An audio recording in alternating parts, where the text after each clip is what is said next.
In the 2 hours that passed,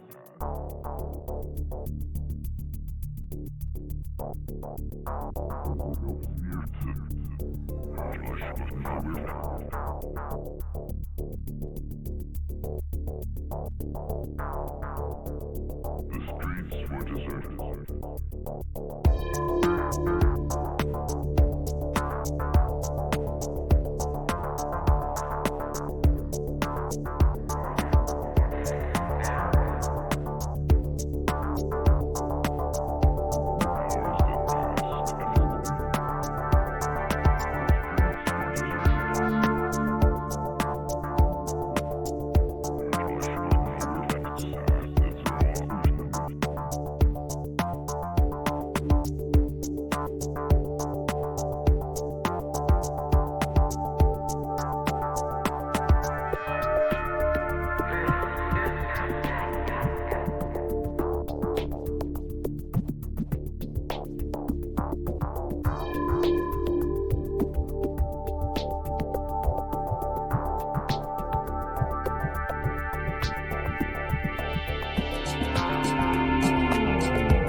Hello, Dungeon fans. It's Saturday night. It's the Liching Hour. Tonight we are continuing on a special edition of Tales from the Dungeon. Thanks for joining me. I'm Kevin from Level 9 of the Dungeon. Tonight we are continuing our story from Thousand-Year-Old Vampire. Solo role-playing game. Where we are right now, I was actually just looking up some stuff. I wanted to make sure I had the kind of dates right. I think we're 100 years later. I think that's what we're going to say. This music is cool. Got a little 80s kind of flair to it. I'm going to turn it down just a tiny bit down. Yeah. It totally fits the time period. Totally. All right. Let's do this. For those of you who don't know, watch episode 1. There's a part 1 of this. This is part 2. You don't really have to watch part 1 to know what's going on. I'll give you a quick little brief overview. This is a solo role-playing game system created by Tim Hutchins. I hope I'm saying yes, Hutchins. I do that every time, man. I want to insert new letters in. I don't know why. Tim Hutchins, awesome. Most of this book is the game itself. This isn't a bunch of rules. It's I was going to say simple, but in a good way. You'll see as we play it out. Where did we start? Dirtbag Don, where the hell have you been? Well, I think I need you more now. Don't you think? I'm Dirtbag Don. You missed it. Your doppelganger popped up Wednesday night on the Grouch Couch. Yep. Speaking of, he has been summoned. Hey, Turkey. Okay, so last episode we met, at the time his name was... Let's pop up my Evernote. His Harold. Born Harold. Don't know his surname. Lost in time. He didn't have a whole lot going on in his life. He was an orphan, ran around the streets until he was picked up by this pirate captain who took him under his wing a little too literally, made him a pirate, and then a few years later he unfortunately became a vampire. And long story short, he ended up not being a pirate anymore and fled to New York, the colony. After becoming a street criminal for a while, as a vampire, he finally settled as a brothel owner. And then more shit happened. He made enemies with the wrong person. And where we join him now, he's fleeing north. His brothel was burned down. He had ended up killing the child of the brothel owner because he kind of betrayed him. But the kid wasn't right in the head anyway. Let me catch up with Dirtbag Down. Oh, wow. You were actually at work? Brave. Right on. Man, there's no need for excuses, bro. We all busy. So anyway, Alfred, his name is now Alfred. He had to change his name. Alfred flees north. It is, I'm figuring about 100 years later, around 1760. He's fled north from New York to a little place called New Bedford, which had just kind of come into being. And I think this is right after the American Revolutionary War, to be honest. I think that's the time frame. But New Bedford's started to become a large source of whaling. What I wanted to do is I wanted to put him in a whaling community. And that's where he's at. Because he used to be a pirate, so he's felt more comfortable on ships. So I thought maybe that's where he kind of go to now, 100 years later. We were on entry 14 here. An enemy character uses a lost resource to turn your few friends against you. This was a sorceress of sorts, a woman who paints people and kind of steals their vitality in order to keep herself young. Someone has colors. Rep those colors. Look at that. Got a little hat. Is that a little beret? That's sweet. That's sweet. Look how awesome this looks like it's painted on here, dude. Looks amazing. All right, here's what we do. We roll these dice. Oh, actually, you know what? Let's visit our stat sheet real quick. So, where we stand. Skills, I really only have low to cannon and brothel management as my two primary skills. The other two, picket pockets and ashamed, are checked. My resources, I have a knife. I have a handwritten note that I pretend is from my mother, but it's actually just a receipt that I'd picked up as a kid off the street. A brothel. Actually, I think the brothel's gone. The brothel burned down. And the servitors of the lineage are, I guess they're still around. They're the children of the brothel owner, but I killed one of them. Right on. Right on, Turkey. Thank you for joining. Let's see, my mortals. I have the captain. He should be dead by now, really. Fletcher, who was the brothel owner, and then Murdoch, who is his son, who is definitely dead. I'm going to have to cross him out. And mortals that are in my life, or at some point in the last century, was Reginald, the French nobleman who changed me. Kelly, the whore that I was in love with and accidentally turned into a vampire. And then Claudia, the painter I told you about. Some memories. My 5 memory slots are taken up. Let's see, I still have some old memories. Like, memory 1, I was a pirate cannoneer. No family, 1 gold coin in my name, and a handwritten note. I'm now Alfred, a citizen of New York Colony. I think this... I haven't gotten a good handle on the memory system. Like when I should... I kind of group these two memories together because they're identity-based, but they might not... ultimately aren't supposed to go together. Let's see. I'm now Alfred, a citizen of New York Colony. I fled the Caribbean with the captain after being found suspect of murder. Yep. I remember how I met the captain and how he used to come in late at night to exact his payment for bringing me aboard the ship. Claudia, the painter. I remember her. I remember her paying Murdoch for information on me, and the poor kid gave it. The chief of police raided my brothel, burned the place to the ground while I was asleep, and I barely escaped. I remember Kelly, the whore, and turning her into a vampire, and still the shame of that. And I remember trying to escape the law. Is this showing up over? Yeah, it is. I remember everything about Fletcher, the man who took me in, taught me how to run a brothel, and then gave it to me. Oh, my marks. I got a bullet wound in my chest that never healed. That's what I got the night of becoming a vampire. And this is all the shit I've made up from playing the game, by the way. And then my left eye is full of blood. I forget how and why. I was lost in time. So that's where we stand. That's our buddy Alfred.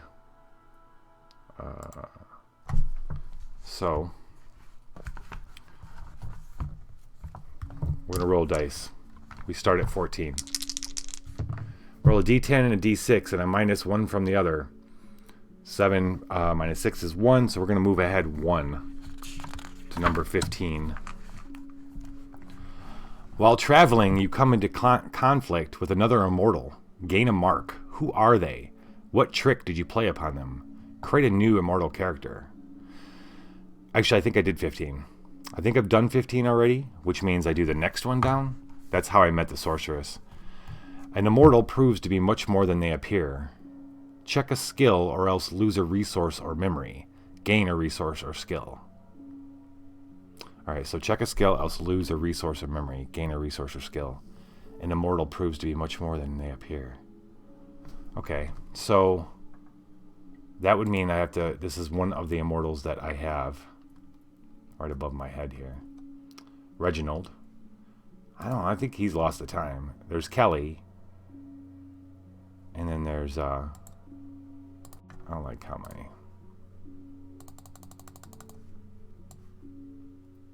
That's better. An immortal proves to be much more than they appear. I think it's time Kelly the whore made it back into the... I keep calling her that, but she's more than that. She's more than what she appears. Okay, so my skills: load a cannon and brothel management. I'm gonna check brothel management, which puts me pretty... Well, I get to gain a skill if I want.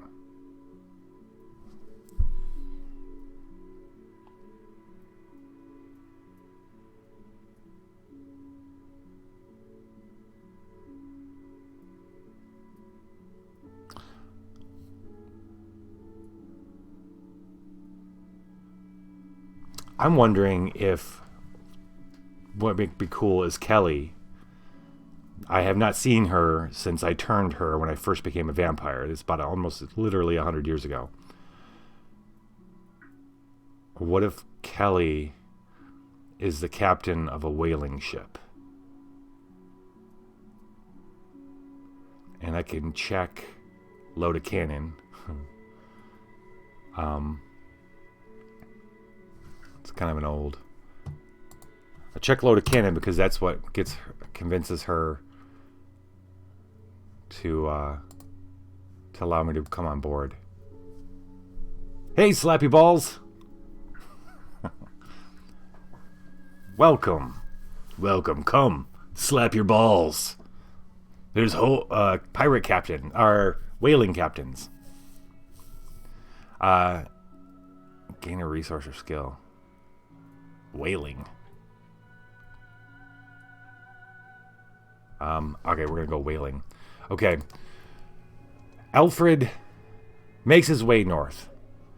Not really in the appetite to start up a brothel or anything like that, even though he does do at some point we might convert that business management that he's kind of picked up through the brothel in order to create some other business. But for now, he kind of falls back to what he's good at. Why would a vampire want to be on a ship, though?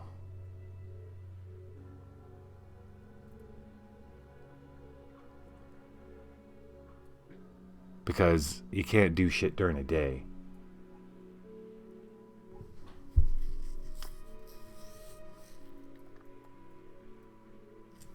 Yeah. So he's...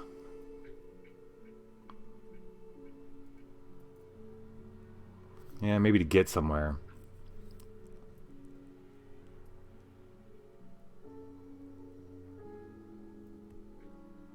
Yeah, it'd be a terrible idea. Be a fucking terrible idea. I'm gonna have to scratch that whole part. Trapped out on the ocean, having to feed off people. Dracula did. Quite unremarkable fellow. Hello, quite unremarkable fellow. Dracula did do it, but I'm not. I was kind of thinking that he was going to kind of make a home there in New Bedford, and not. I mean, yeah, he definitely take a boat somewhere. That I don't think would be a problem. I'm just saying, taking a boat, going on a whaling ship. I mean, I have read Moby Dick, and I can't see a vampire living on a boat long enough without, causing some problems. Quite unremarkable fellow. Welcome to the dungeon, by the way.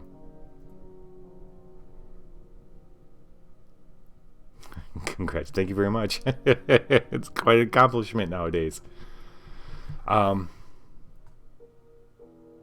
so let's back up. I still want to bring Kelly into this. Well.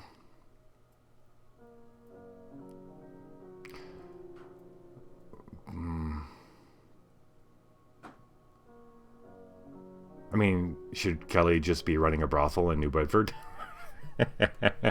Or business, an inn. Maybe Kelly's... Yeah. Alright, I'm going to uncheck load cannon. We're going to keep load cannon for now.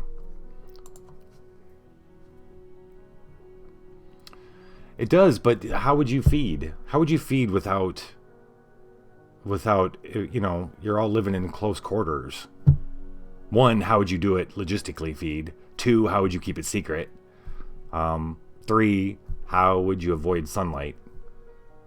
It's not like they only wail at night, although they can, but they don't.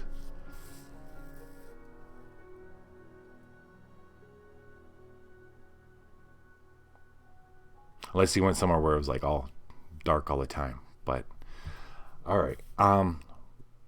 Alfred flees north to New Bedford, a whaling city that's just starting up.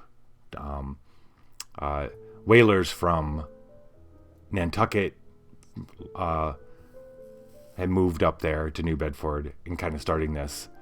It's got this kind of buzz of new energy going on. Ships are constantly going out, coming back in with large whales and yeah. I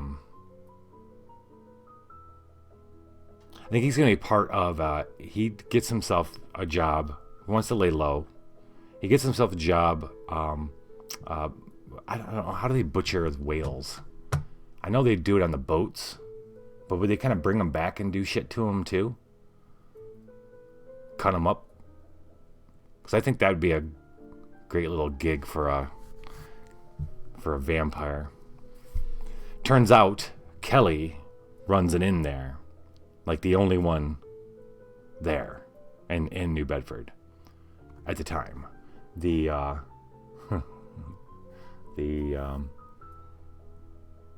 narwhal, right? She runs the narwhal wall.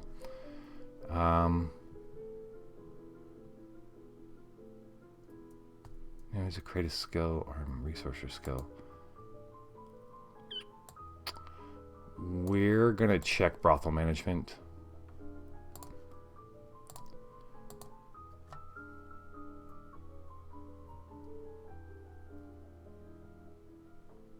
Oh, really? Well, that makes sense. The salt water would keep them nice.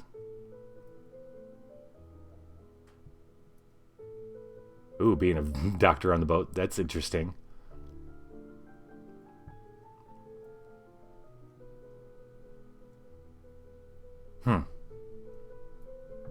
Research vessel.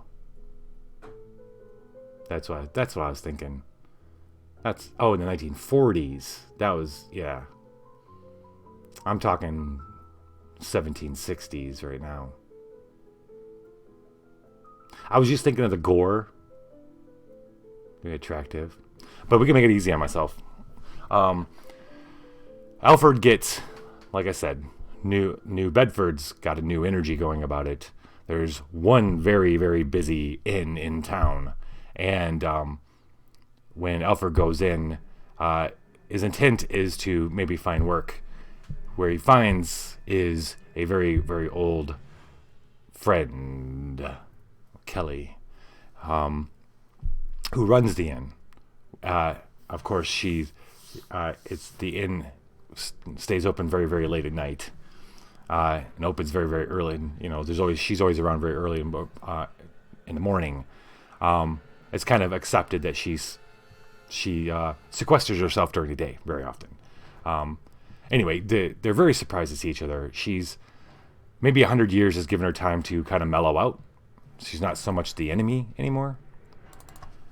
He convinces her that he can help her with the accounting.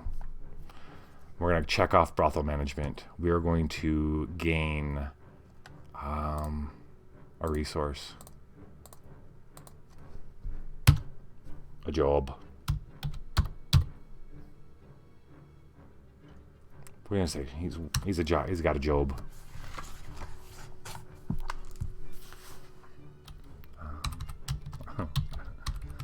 We'll just say job at the Narwhal.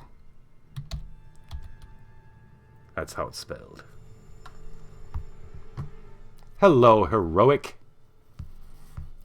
logic.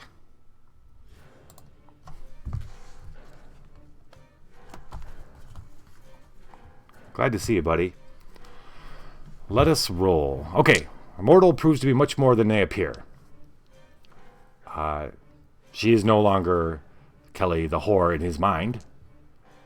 Would I add this to my memories? It doesn't tell me to, so I guess I wouldn't. I wonder if a quite unremarkable fellow would be able to tell me if I'm supposed to add that to my memories or not. Yeah, no war poodles yet. I'm gonna roll. Move it on. 3 minus 6. That's -3. We're going back 3. 15 to 12. Okay. We already did 12. New laws or social mores make it harder for you to hide among the populace. That was more...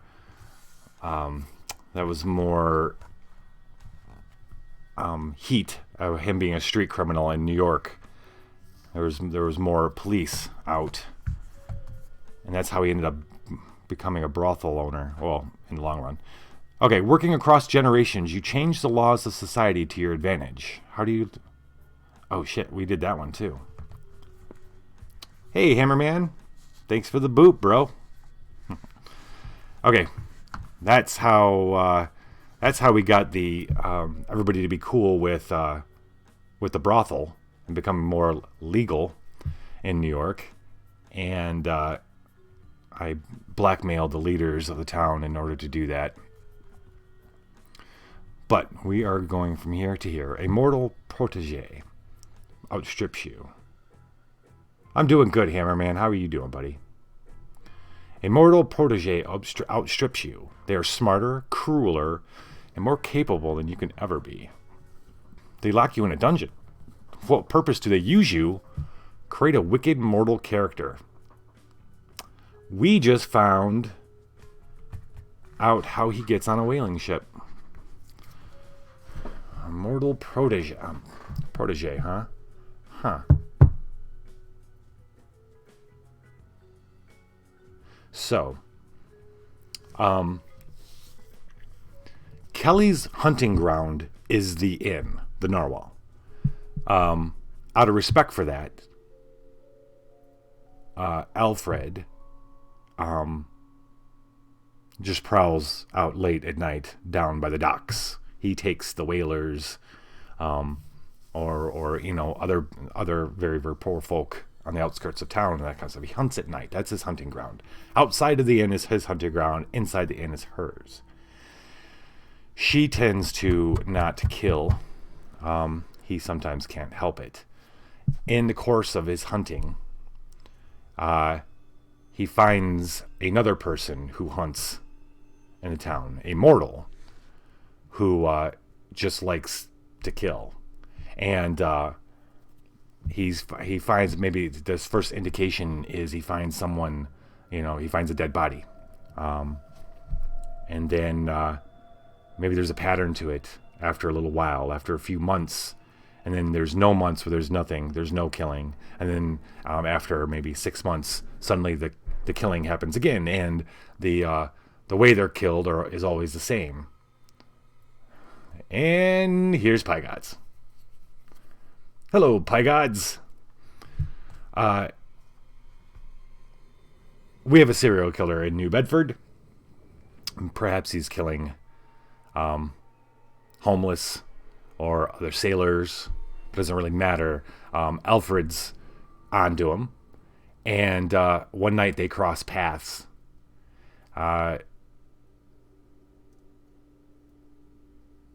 Now, Alfred isn't the type of person. He's a little let live. Especially with this guy, he's actually kind of excited to have met him because it took him a while to realize there was a pattern, and then he took a while to realize, and then started putting 2 to 2 together and go, okay, so this guy's on a whaling ship. He goes out, and 6 months later he's back in town, and he even maybe noticed which ship it was, and maybe he did a little detective, just being the immortal board. He figures out what ship it is. We need a name for the ship. The Hammer. Finds out it's the ship, the Hammer. And it was Pie Gods, and he watches just to see, curious. He watches the ship. Actually, he starts paying attention. About 6 months go by, 6, 7, 8 months go by. He's watching the new ships that come in, and he notices. Finally, one night, he notices one person who sneaks off one boat, goes out, follows him, watches him kill. It's very exciting, and then just can't help himself, reveals himself to this mortal, who tries to kill him. Doesn't work, and. But Alfred's very amused by this, and he seriously considers making this guy a vampire. Even goes as far as to let him know that he's something else.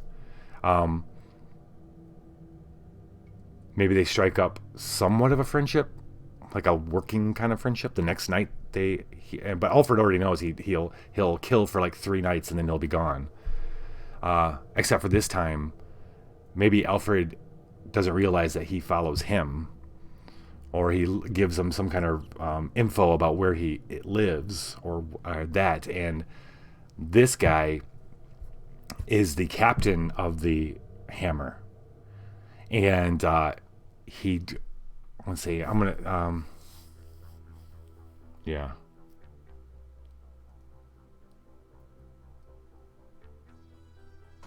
This guy wants to create a fucking boat of vampires. He realizes that Alfred is stronger than him, maybe because of the fight. They go to fight, and the Hammer's the boat. The Hammer's the boat. The beat. This captain is he wants to create a vampire-led boat of whalers because they'll be stronger, faster. They can hunt at night. So he captures him, Alfred. Finds out where he works.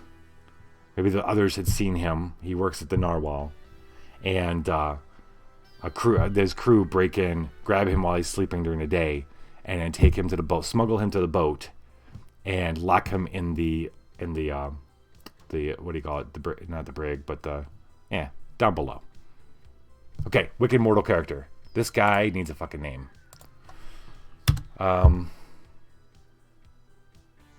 Captain Pie.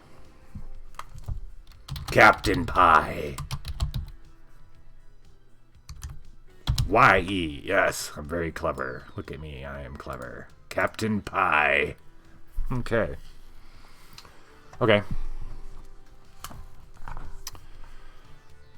Right on. So now we have Captain Pie, and Alfred is on a whaling ship finally. Trapped down below. Let's roll and see what happens next. 3 and 5 is -2. We're going back to 10. I have not been here before. I should be recording all the places that I go. Happy Pie Day, Pie Gods. It's your day, brother. All right, let's see. Can you guys see this? The stars pinwheel above you in the night. Yeah, they do. The seasons are a blur. You are as an automaton, unconscious of the passage of decades. Ooh, a century passes. Strike out a memory. Strike out all mortal characters. Fuck. Okay.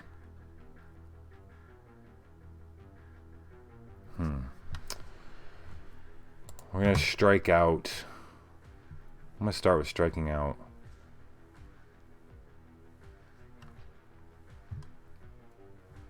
Memory 2. This is the captain. The long, long captain who gave me the shot. He is gone. I got to figure out where I got.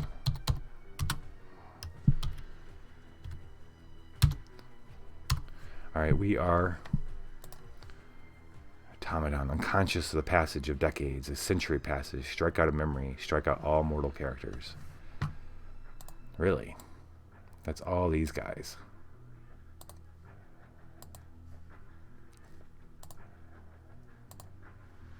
That's all these guys. Okay, so how did that little adventure end up?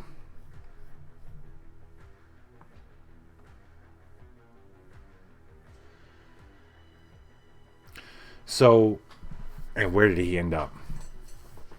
I'm going to say it didn't work out how Captain Pie wanted it to go. At all.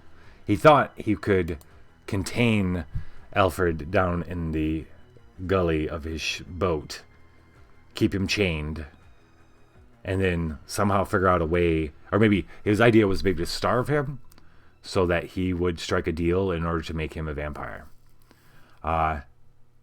It didn't work out that way. In fact, when he got so hungry and Pie got so wrapped up in wanting to be, he decided he would be the first. And then Alfred killed him. The hubris was a little too much for Captain Pie. A little too much hubris.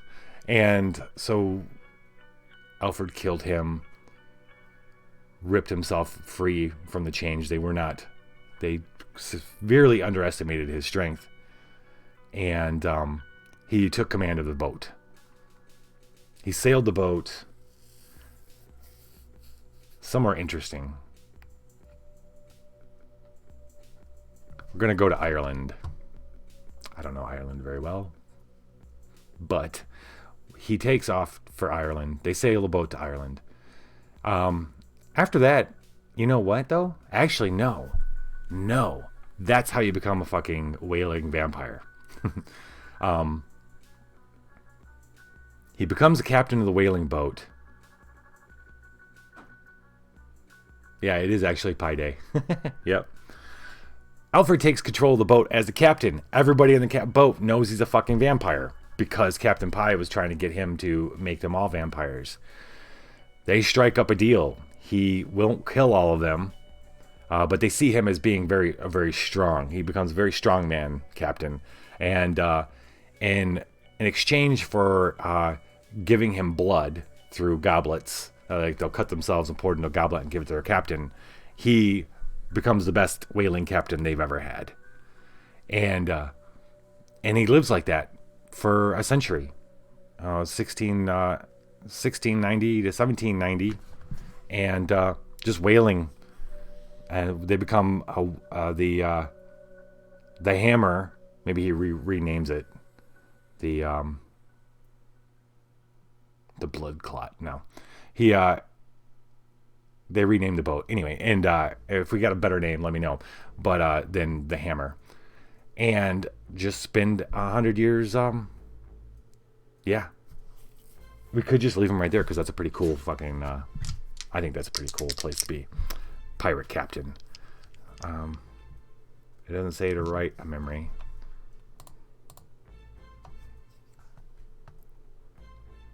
Wait, I'm supposed to write the memories, aren't I? I think so. Yeah. Okay, memory 2. Bum, bum, bum, bum. Memory number 2. After slaying. Jeez, come on, man. My captor. I assumed the role of captain on the hammer, becoming the vampire whaling captain.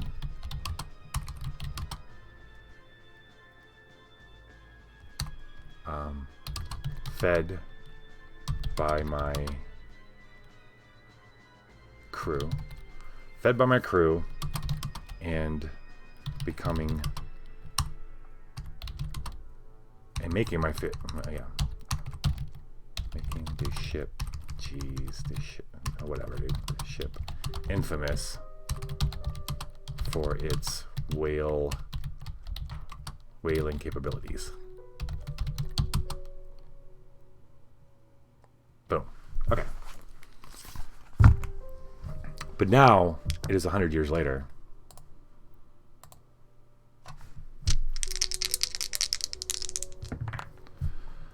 Three and 3 is 0. We stay here and move down the page. A potent artifact, religious or magical or technological, falls into your hands. With it, you can remake the world. What is this thing? Who seeks it? Create a mortal character. Add the item as a resource. If you still have it when you achieve any game-ending result, you may rewrite the ending as you like. You must lose this item first if you lose resources in an encounter with an immortal character. Okay. This is what finally stops him from being... This is what stops him from being a whaling captain, I think.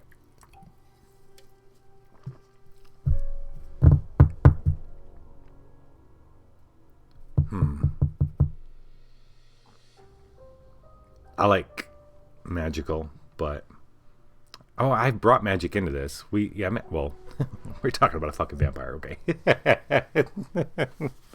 All right. I like magic. Magic is fun. What is this thing? Who seeks it? Create a mortal character. Okay, so in honor of Moby Dick. Is this Halo music? One night. Hey there, ho there.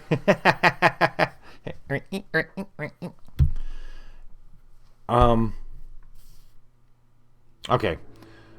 So, one night, Alfred and his crew are out hunting, and this great white whale bursts from the surface in front of them.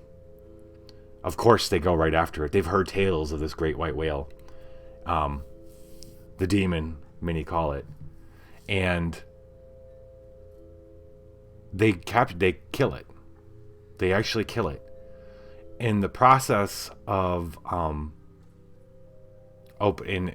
stripping it down and going in, they find something inside it. That's the artifact. And what Ahab was really searching for, the Ahab in this world was really searching for, and he does exist. This is my mortal character, Ahab. Wasn't after the whale, apparently. He was after what the whale had swallowed. Could be his leg. Does Ahab have a magic fucking leg? Ooh, that's interesting. I have Ahab's leg. What can it do? I like the idea of adding Ahab's leg to my resources.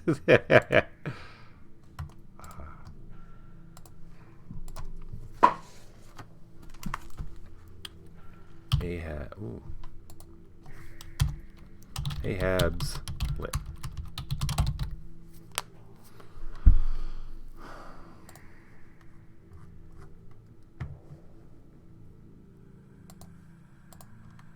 Okay.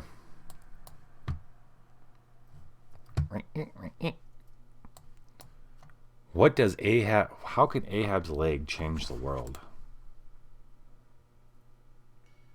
That's the question. Oops. Potent artifact.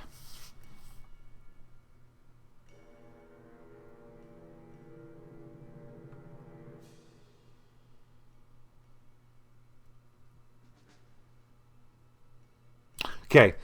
Ahab is an immortal. Ah, shit.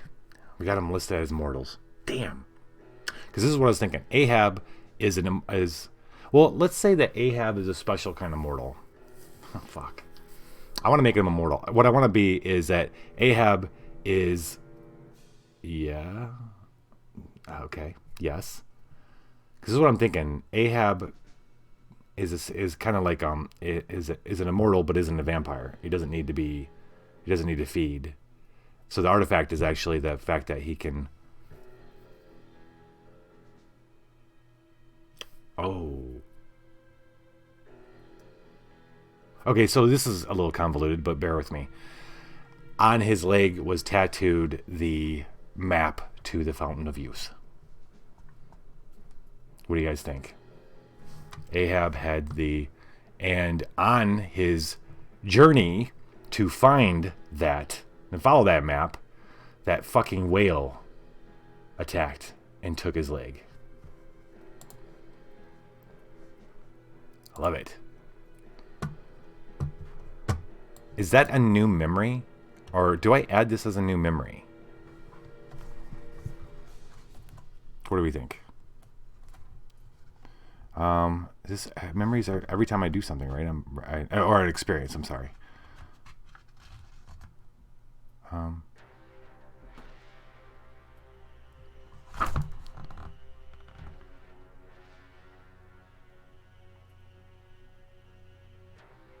Yeah. Yes, every time I do this. Right on. Right on. It's very cool, my unremarkable friend.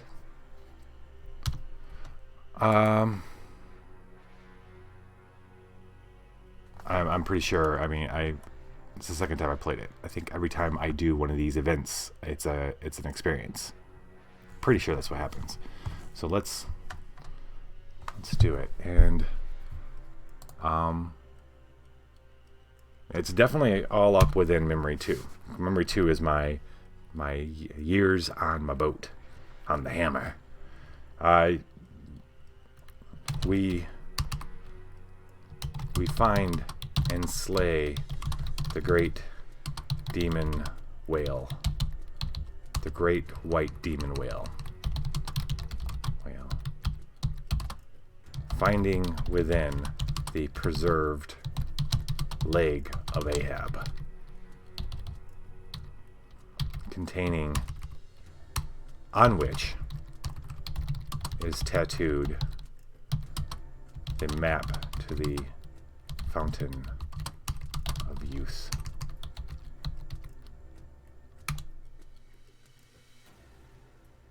Boom. All right.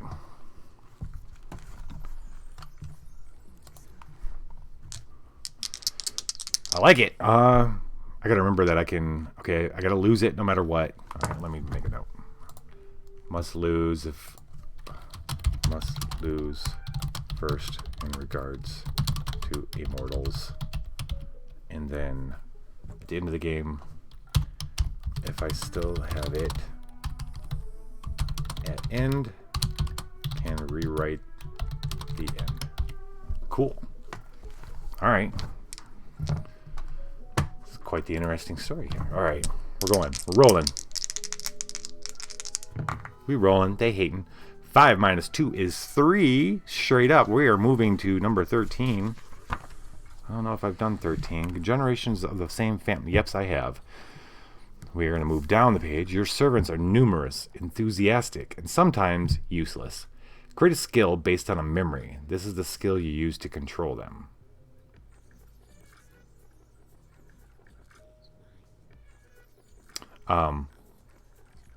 Well, that just plays into... These are my crew.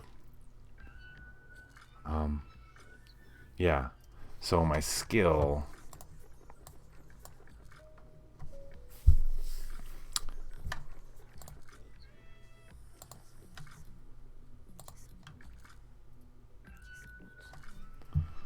I have... wow, the only one I have that's not checked is load a cannon. So these are all these skills and resources.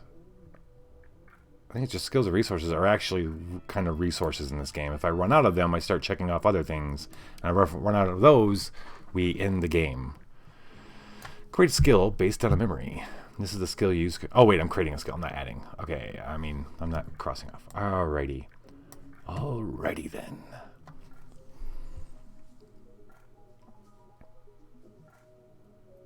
Okay, easy peasy. I am adding the skill of navigator or navigation. I have become convinced that if I find the Fountain of Youth, it will cure me of my vampirism, but not of my immortality. Very seductive. I control these guys. I give us all a new goal. A new quest, a new purpose. Our new purpose is no longer whaling. It is to find the Fountain of Youth. And my crew are all for it.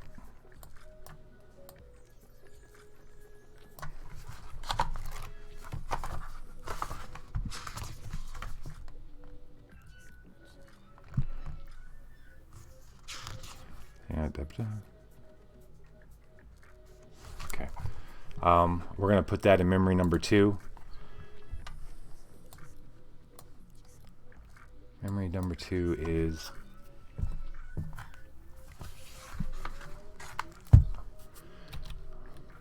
I convince their crew to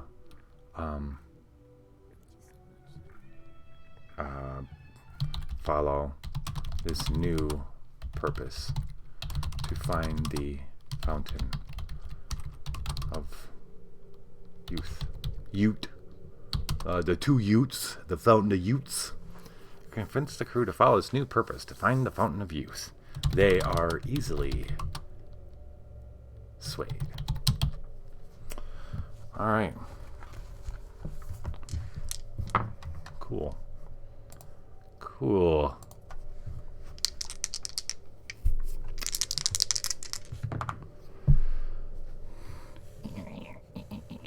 Four minus 1 is 3. We are going to 16. Oh, here we go. Some mortals have banded together to hunt you, well armed and wise to your tricks. How do you defeat or evade them? Create a mortal hunter related to one of your check skills. Check a skill. Okay. Alright. Well, my check skills are pickpockets, ashamed. Yes, being ashamed is quite, the Fountain of Youths. Being ashamed is quite the skill. I will tell you that. I've actually gotten quite good at that in my personal life. Brothel management. Regret's a good skill too. All right, so I feel like this is it doesn't say to create. Oh yeah, it is create a mortal hunter. I was gonna say I've got a mortal that could be hunting me, and that's Ahab. I mean, that kind of makes sense, don't it?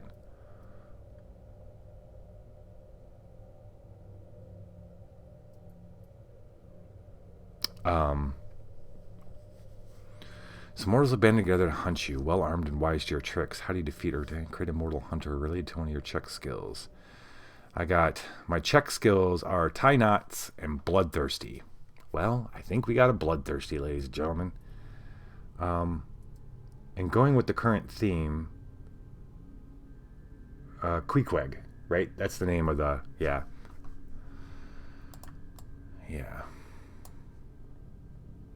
Queequeg's still very alive. He's a savage. He's a savage. I want to be more respectful of that. He's a tribesman. I don't remember exactly where he's from. I don't think it's ever really told. Some Africa, maybe. Totally all tatted up. All right, so Queequeg and Ahab are Queequeg.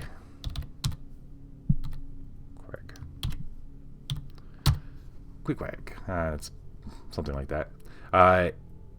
So Ahab and Queequeg,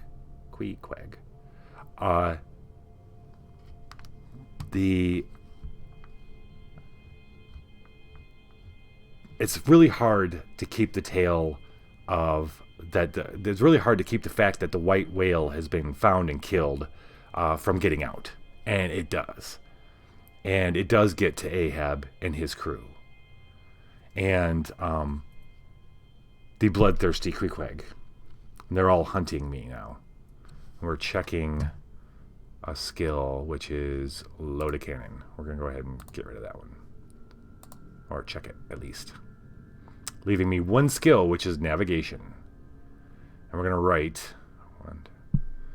All right, memory 2 is all taken up now. Why don't we cross off?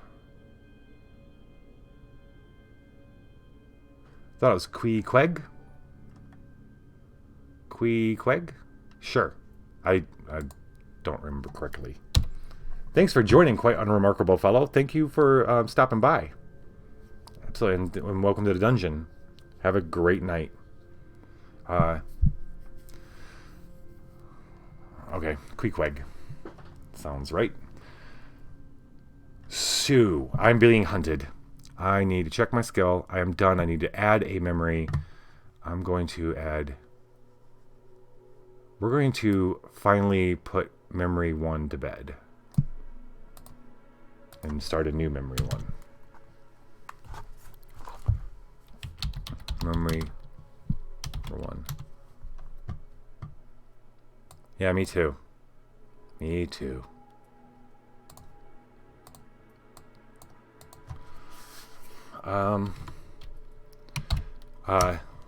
Word reaches me that while the hammer searches for the fountain of Utes, the famous or infamous Captain Ahab and his bloodthirsty savage Queequeg is searching for us. And we're going to uncheck that. Okay. The plot thickens like oatmeal, boys. And we move on. 5 and 5. Whoop, that was a 5. That was a 5 and 5 is 0, which means we stay right here. The hunters are persistent, capable, and well informed. They know things about you that you don't. Create a mark that is revealed in a confrontation. Oh, this is perfect. You are driven into hiding in an unpeopled wasteland. Lose any stationary resources. Learn a new skill related to this desolate region. What new name comes to you in loneliness? This shit writes itself. So, it was like just after I received word at one port that Ahab and them are on my trail, that after leaving that port, their ship appears on the horizon, and they attack and board us, all after the leg. Now they know things about you that you don't. I'm gonna say they know. Well, they know I'm a vampire. We'll say that for sure. But what kind of thing can they know that I don't know?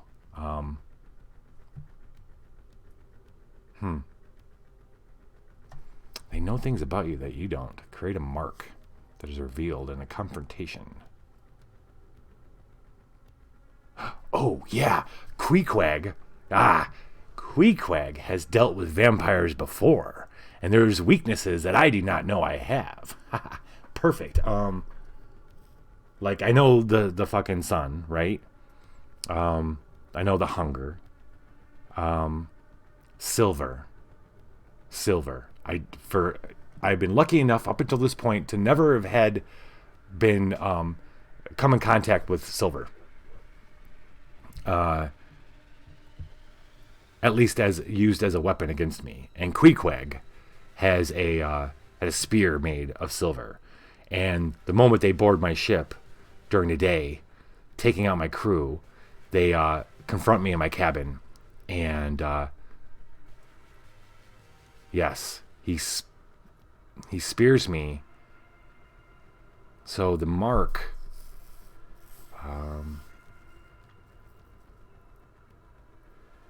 so my eyes full of blood. That's one mark. I have the bullet hole on my chest. I need a mark. I need something cool. The examples in this book of marks are so fucking cool. Like, I'll tell you.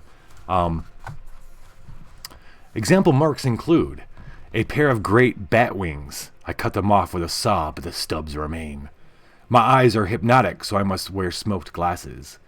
A dark halo I cover with tall military hats. Under the moon, my shadow takes the shape of a jaguar. Animals fear me, children cry. I could become a wolf or a rat.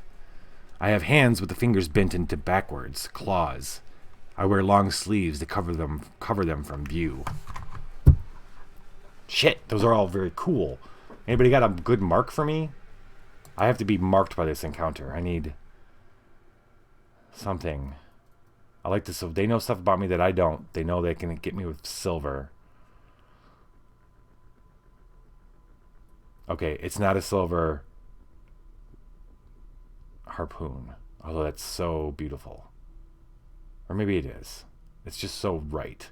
Queequeg was a very good harpooner. Harpoonemologist. Harpoonemologist.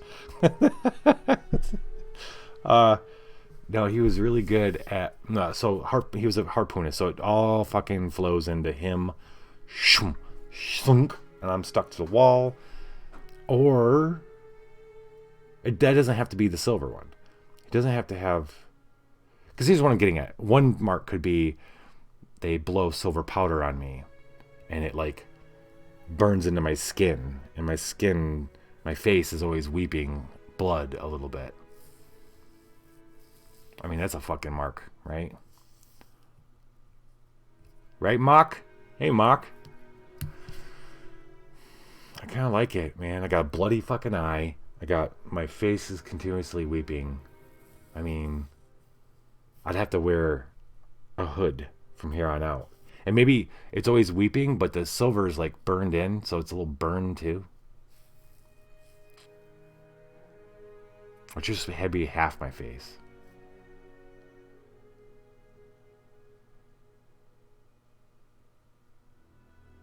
Or the harpoon goes through my hand.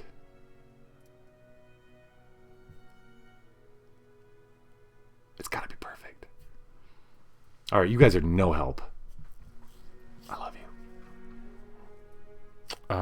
Okay, fuck it. Queequeg bursts into my cabin. I'm up. I'm raging at him. He's throwing the spear. The harpoon, sorry. A harpoon goes through my body like butter. Like my body was butter. The burning, it's crazy. I go back and I'm speared against a wall.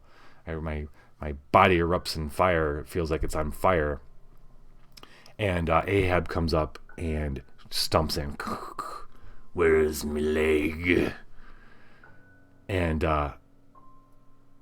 I'm burning up, and I refuse to want to give it to him. So he takes silver powder and he blows it in my face, and it burns and stays. And then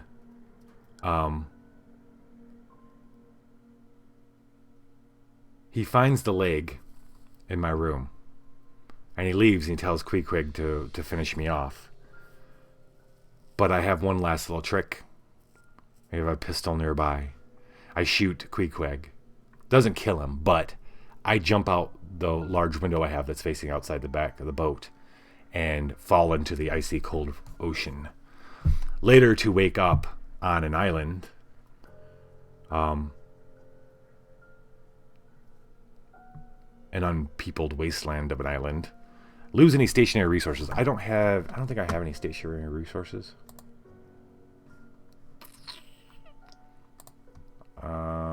Yeah, job with the narwhal I think is pretty much a stationary resource. I would count that, I think.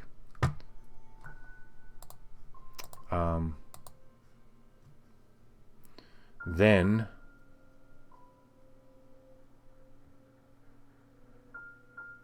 yeah, Turk. Oh, I just noticed what you said, Turk.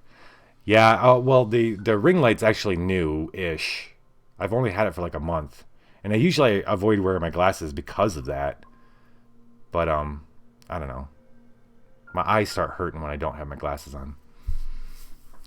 So I thought tonight's a lot of reading. I thought I'd wear them. Are they hypnotizing? Does that fit the fucking vampire kind of feel? Okay. Perfect. That all fucking happens. Alfred is now on a deserted island. Luckily, there is wildlife that I can feed off of. That new skill is hunting. I'm kind of already a good hunter. And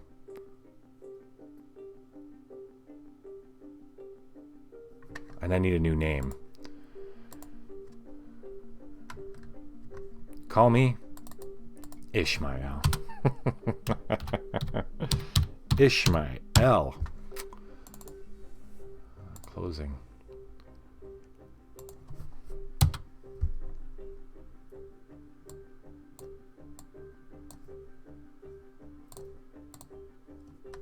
Okay. I am Ishmael. I have learned, I think a new skill would be, I have to hunt animals. I decide to build myself. I refuse to live... Well, let's put it this way. There's no caves. So right away, I needed to build myself shelter from the sun. And then over the time, I get better at building. So I'm a builder. It's a simple way to say what I really mean, but... Okay. Hell yeah, dude. Call me Ishmael. I haven't technically lost the leg yet. No. Okay, we gotta back up, because Ahab can't find the leg, and he goes to search the rest of the boat and tells Queequeg to kill me. Or maybe as he's searching, this is better, as he's searching the room, I'd grab a pistol and shoot and dive out the window with the leg. Yes. So, haha, bitches. Alright. Let's go. 5 minus 2. 5 minus 2 is 3. We're going to 19. We're getting up in the higher numbers now. 19. Two friendly characters become embroiled in an internecine conflict. Become involved and check a skill. Okay, look. I'm not ashamed to say I have no fucking idea what that word is. I consider myself pretty well read. Internecine. Internecine definition, yes. Destructive to both sides in a conflict. Okay. Like a war. Two friendly characters become embroiled in an internecine conflict. Become involved and check a skill. Create up to 2 characters if needed. How do you profit? Gain a resource. Okay.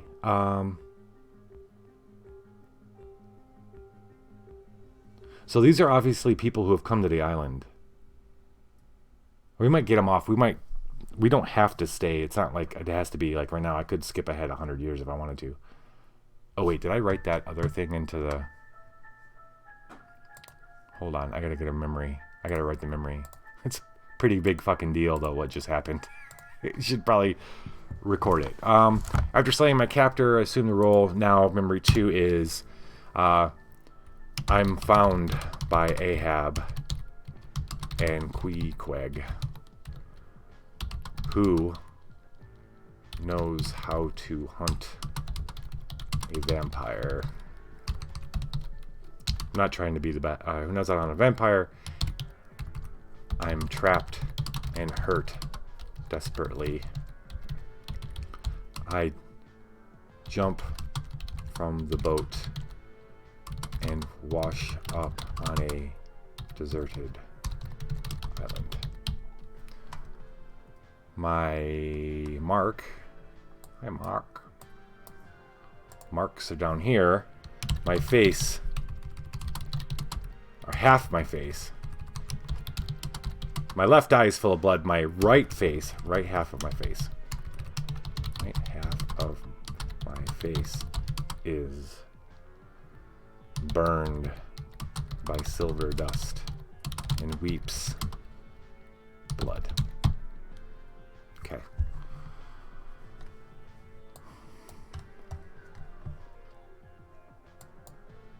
Okay. Okay.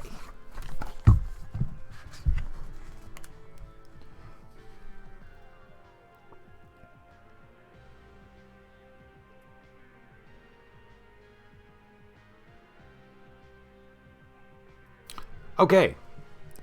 This is pretty easy, actually. I'm there. How fucking long?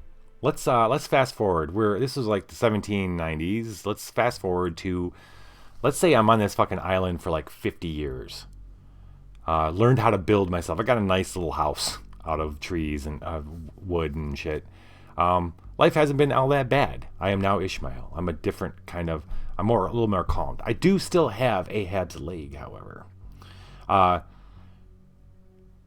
ship comes by. Maybe washes up, or not washes up, but comes because of a storm or just happens to be coming by. They find me. At first, everything's cool. It seems like a really nice dude. They offer to take me aboard. I managed to meet them at night, let's say. But it becomes pretty obvious that the ship, the first mate and the captain don't get along at all. And it's causing quite a bit of problems between the two of them. Okay, so let's we create 2 mortals. Captain Underpants. Captain Turkey. Captain Turk. And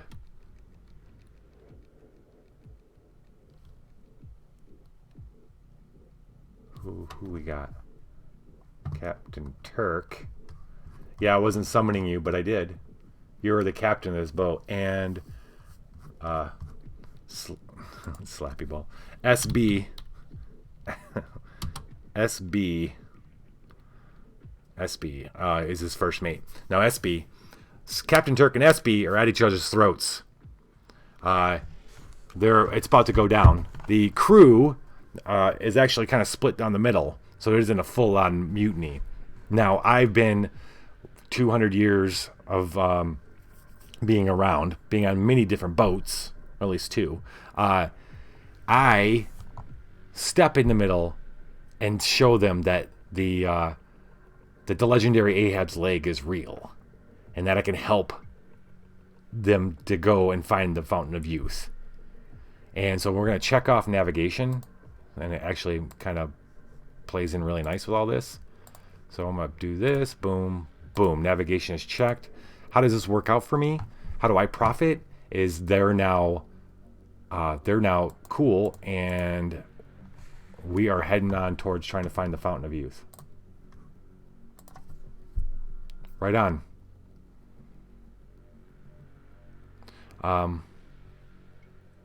Thumbnails are good. All right. Boop-a-doo, boop-a-doo. Yes. Navigation's checked. Sweet. I get to gain a resource. Oh, yeah. Gain a resource. I'm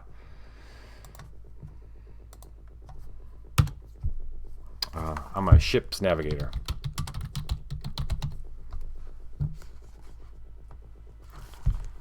And the ship is the...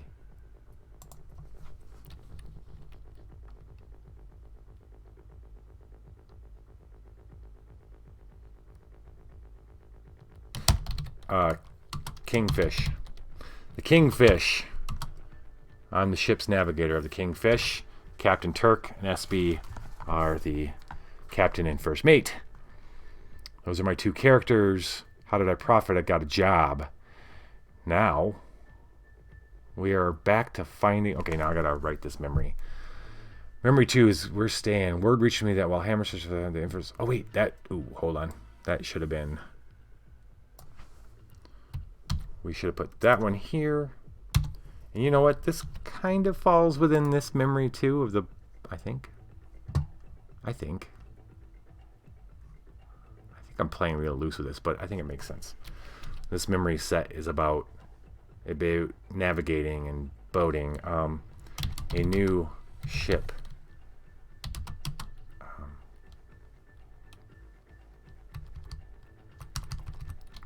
On board a new ship. I convince the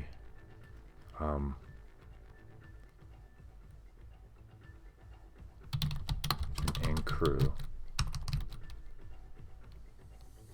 I resolve.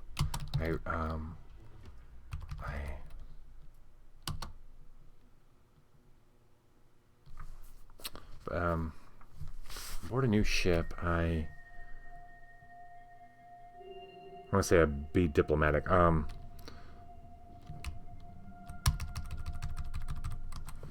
Through diplomacy on a new ship, I convince the captain and crew to join me on the hunt for the Fountain of Youth. Oh man, dude, so much shit's happened, man. Where I am looking for the Fountain of Youth because I have Ahab's leg, which is tattooed on it, is the map to the Fountain of Youth. Join me on the hunt for the Fountain of Youth. It was swallowed by Moby Dick, and we killed him, Moby Dick. Although it's good to call me on the hunt for the Fountain of Youth. They make me their navigator. Navigator. I'm a navigator. I'm a mama, papa calling for you. Alright. I'm a space invader. That's what you missed. Oh, you missed that too, Turk? Fuck yeah, dude. Ahab and Queequeg found me, and Queequeg turned out to be a vampire hunter, and blew silver in my face, and now I got a mark where my face weeps blood. But I escaped and ended up on a deserted island, and now I've just been found and convinced this new ship called the Kingfish to take me to the Fountain of Youth. We are rolling now. Rolling. 3 minus 1 is 2. We are moving from 19 to 21. I think we're getting closer to end results. Oh boy, here we go. You are trapped outside when the sun rises. Take shelter someplace you are not supposed to be. A child discovers and befriends you. create a mortal child character and record a humanizing experience. Oh. Oh. The mortal child's name was Jailbait. She was a fucking demon.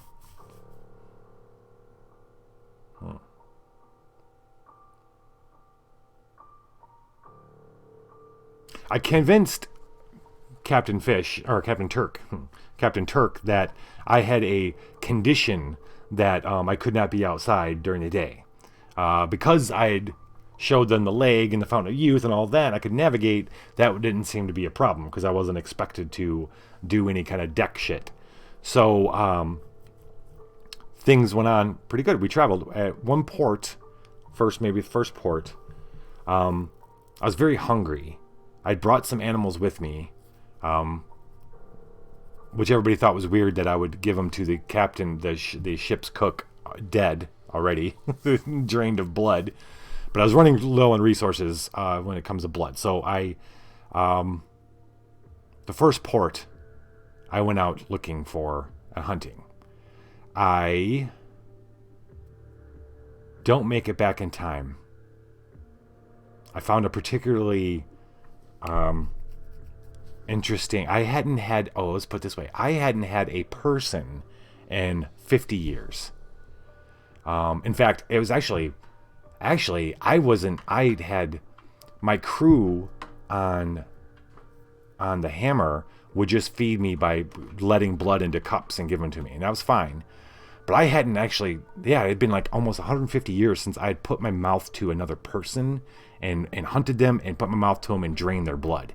So I find this woman and she's beautiful and I hunt her and I maybe I get wrapped up in playing with her, like a cat with a toy, and finally draining her and like really taking it all in, like the whole experience. And as I'm doing that and as she's dying and I look up and the sun's rising, and oh fuck, I gotta get somewhere.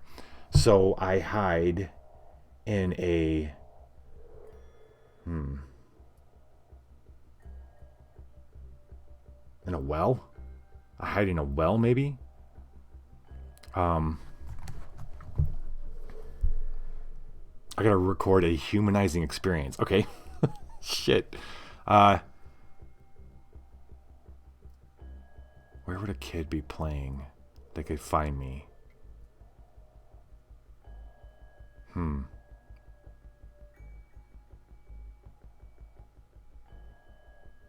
Alright, so the humanizing part is actually not that bad. So I managed to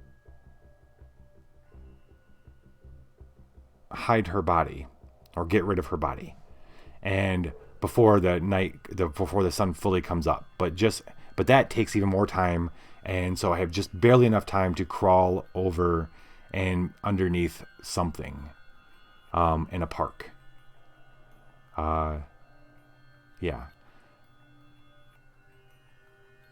Humanizing experience for remember. So this is what I'm thinking, or this is like the 1800s. Okay, I crawl underneath a pavilion in like a park area.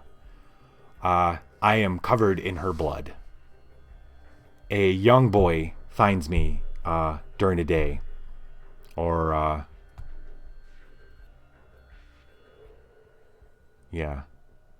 maybe I'm a little too worked up to be able to sleep properly, and a boy finds me during the day, and because I'm covered in blood, he wants to help me. And just as I hadn't had a person in 150 years, I hadn't had any kind of experience with a kid or any kind of, like, the crew of the Hammer. They treated me like almost like a god, right? They would feed me blood. I would find the whales and keep them fed, and we became famous. And then later, I lived on an island for another 50 years by myself with just fucking animals. So this is the first child I'd seen in maybe 150 years. And it was the first time anybody gave a shit about me at all. This kid's very worried and wants to find out if I'm hurt and how can he help me. And yes, so we need create a mortal child character. This is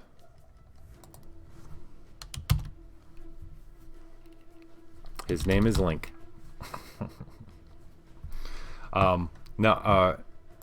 Yeah, Link.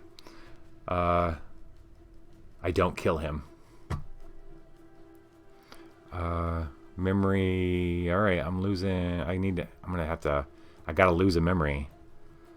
I think I'm gonna lose Claudia the painter because fuck her anyway.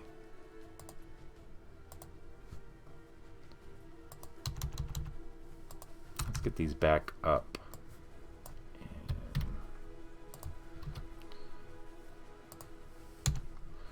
My daughter is 9, and she said the other day 2 trucks were coming down the road, and they looked the same. She goes, "Look at that! It looks just like Control C, Control V." I'm like, "Are you fucking kidding me?" I was like, "Yeah, it actually really does look like somebody copy and pasted that truck because there was 2 trucks coming that looked exactly the same." All right, memory 3. Yeah.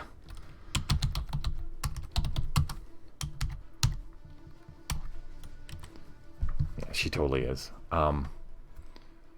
Okay, I'll put this memory down here.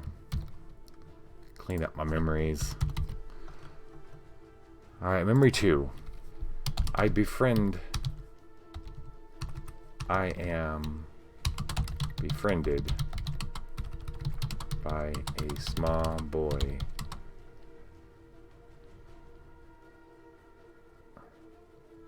And, I don't remember. Is Puerto Rico still? Yeah. And Puerto Rico. Named Link, who reminds me that not all of us are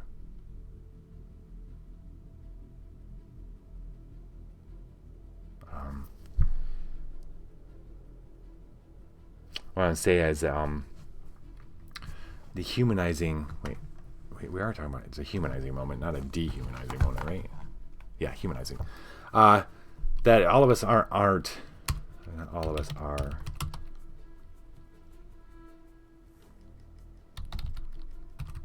Single-mindedly pursuing.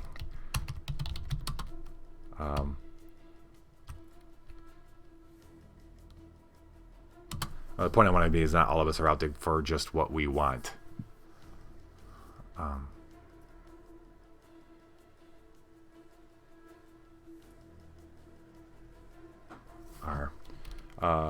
Not all of us are, for lack of a best way to say it, obsessed with our own desires. Yeah, that's fine. Befriended by a small boy in Puerto Rico named Link, who reminds me that all of us are obsessed with our own desires.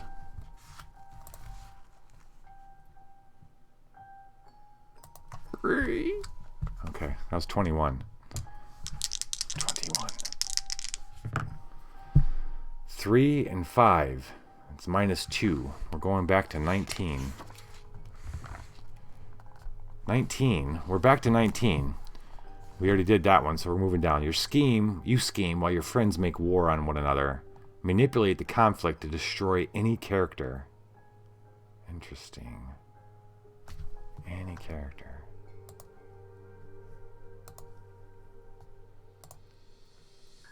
I have Ahab, Queequeg, Captain Turk, SB, and Link. I also, well, any character means I could also kill Claudia or Kelly. I ain't seen Claudia in a while.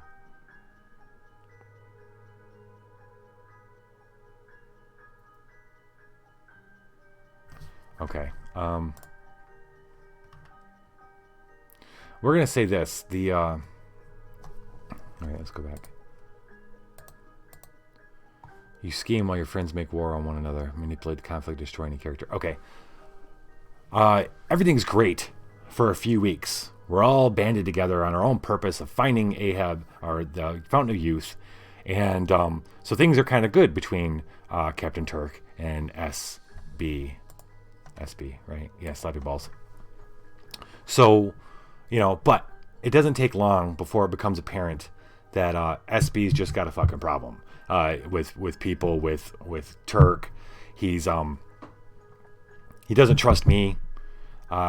He's got his own ideas of what they should be doing with their ship, and it isn't going off and chasing some fucking crazy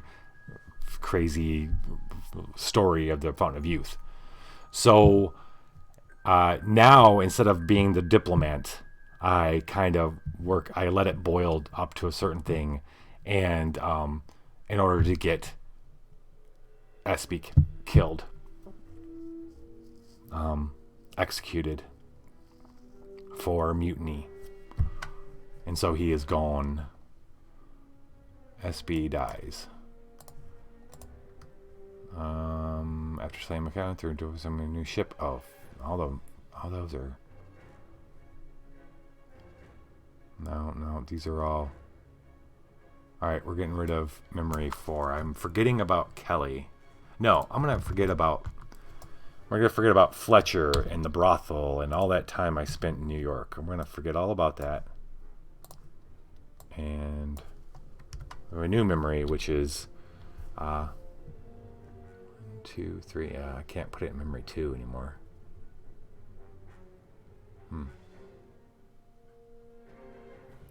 I am gonna remember. No.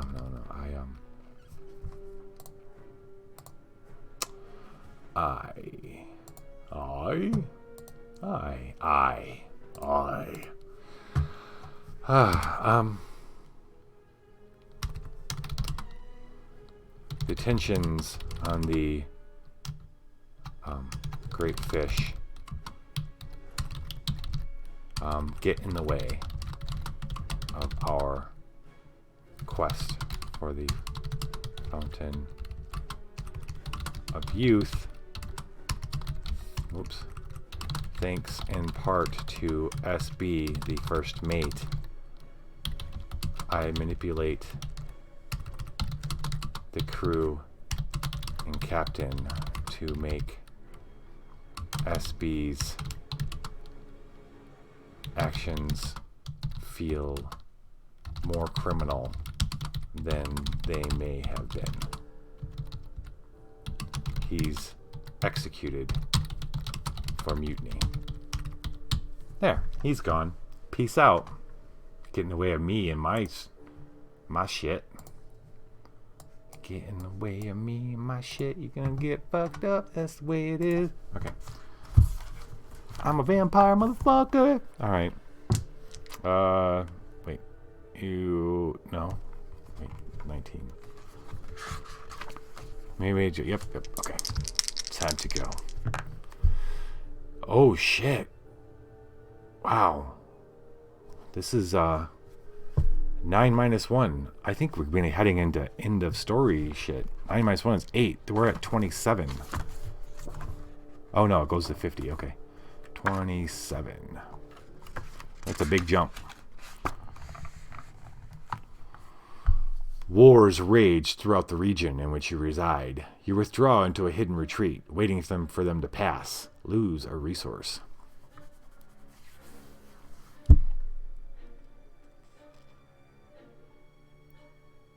So let's. Okay. This is right around the time of the War of 1812, which I believe was a lot of. Where's my chrome at? A lot of naval battles. Does it come up? Yep. Let's look up the War of 1812, because that's right around the right time. I think it was. Yeah, right. U.S. and U.K. Yes. Yeah. See, it all. They took advantage of a naval blockade. That's what happened. The U.S. did.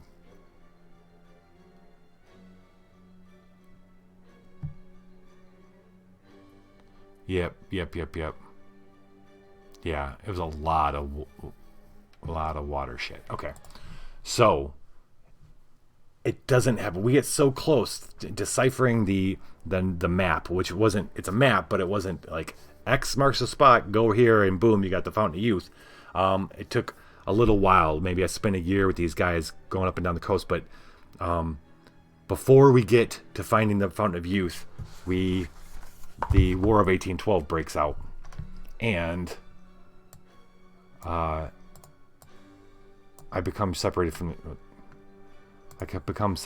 the ship in some way, shape, or form. Yeah, war rages through the region which you reside. You withdraw into a hidden retreat, waiting for them to pass. Lose a resource. I think what I'm kind of thinking about is maybe the resource is the job, and I'm no longer in the boat. Should I stay in the boat? Should I stay in the boat? Boat. Let's see. Is where I'm gonna go, Puerto Rico or Florida? I think, or is that where the Fountain of Youth is gonna be? Okay, wait, I gotta lose a resource. My resources.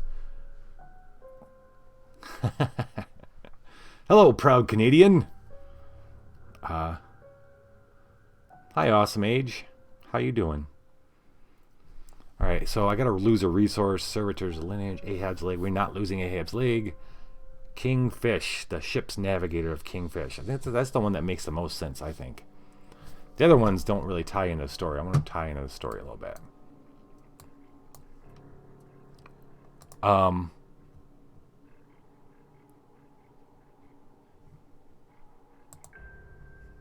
What language is that? What are you trying to say? Happy weekend! Yay! Happy weekend! It's the very beginning of isolation.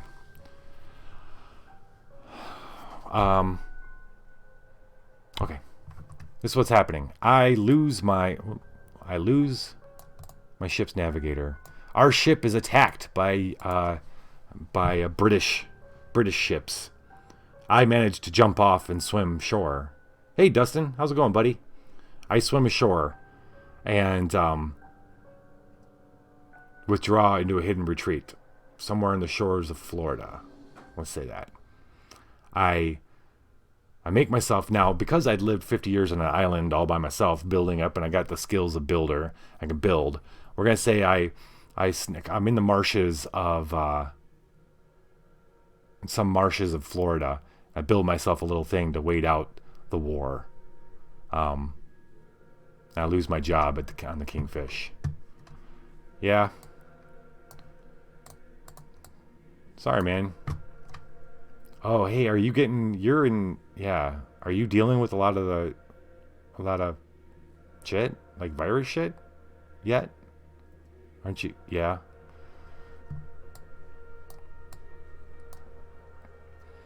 Okay.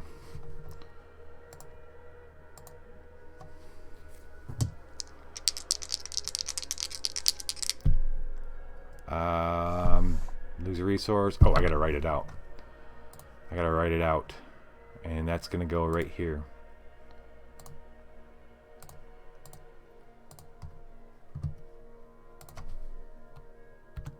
Okay.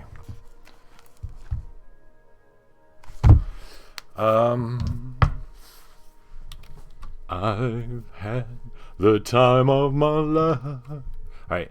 The tension of the great fish getting away. Okay, blah, blah, blah.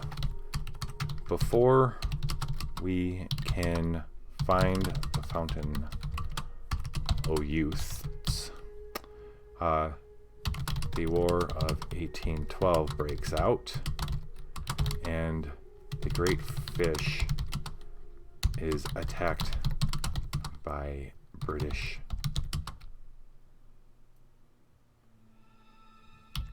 Navy, by the British Navy. I barely escape and swim ashore. Luckily, it was at night. Swim ashore to build a small to live in a marsh in Florida. Right on. I like it. Death certificates. That's sweet. You should really, like, write up exactly how they died in gory detail. Bailey's kept in swimming ashore to live in a marsh in Florida. Oh, right on. Right on. I like how you guys ended here like, okay, so Lightbringer wins. All right. Are you gonna talk about like how the world is affected by that? You gotta have evil win sometimes. It's a great setup for a fucking super epic comeback. Okay. Okay. You didn't even attack with him? The other things killed him? Nice. I was in and out, so I didn't catch that. They killed themselves.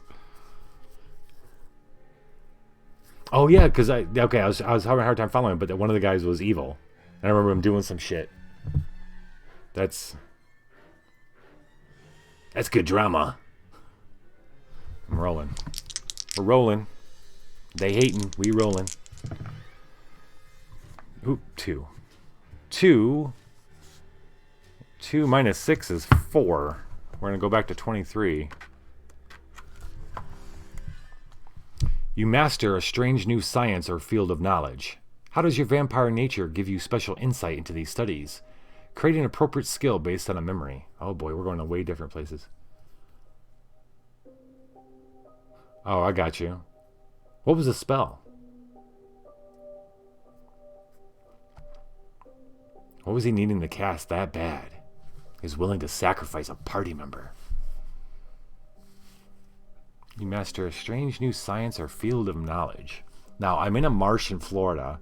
I could fast forward like 100 years if I want. We're in 1812, obviously. So, oh, right on. That's a good strategy, Last War Poodle. Nobody's better at killing me than me. What do you guys think? I need a new, it is 18 something. 1812. It could be like 1850. I'm in Florida. Strange new science at the time would be...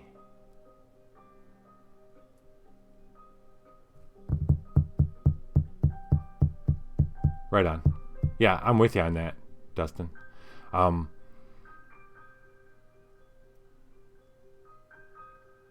What was a strange new science in medicine at that time in 1812?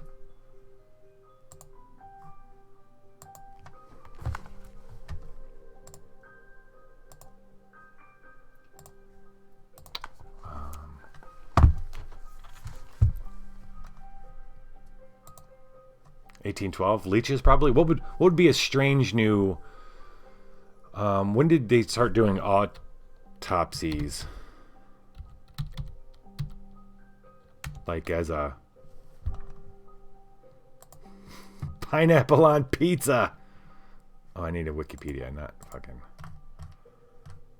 I want to think of something that a vampire would get into that was new in medicine, because it was all strange. It was all strange back then, that time. Necropsy, postpartum examination. All right, when did we start doing that? I know they were probably doing that quite a lot, but I mean, as a thing you do after, yeah, for forensic.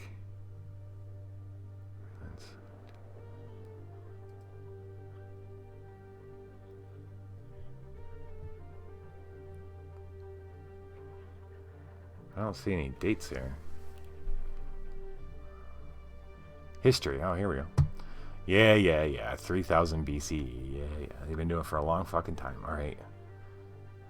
Mid 1800s, Carl von Russen and Kaiser began to undertake dissections as a means to improve diagnostic medicine. Here we go. Yeah. But But I mean, they've been cutting open dead people for a long fucking time. But what I was getting at is to use it for some purpose, and that could have been a little like this right here.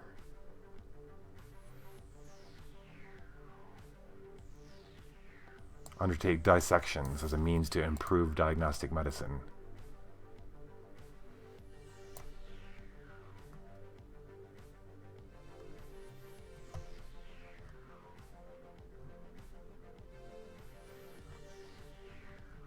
Seems like a proper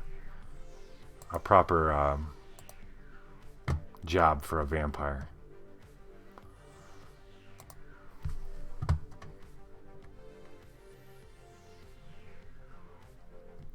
Miami's been around for a long time, right? Miami, when was it settled? History. Wow, long time ago. Definitely around at my time. Okay, so I find myself, Ishmael finds himself in Miami.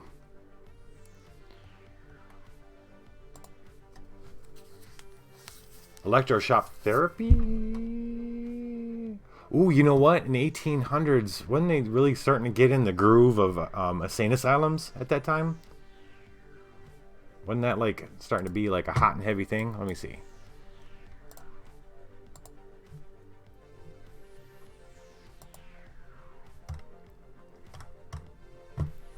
Insane asylums. Right. Yeah, the beginning of the 19th century. Emergence of public lunatic asylums. Oh, as early as 1600. Holy shit.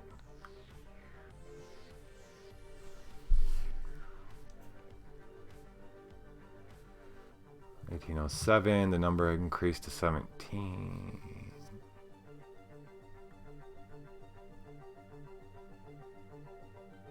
Yeah. No shit. First ever blood transfusion?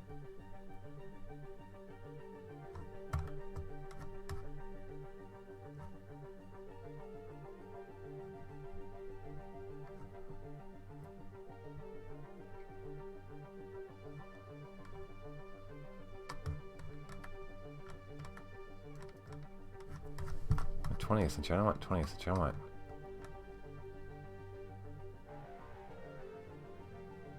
Thorazine.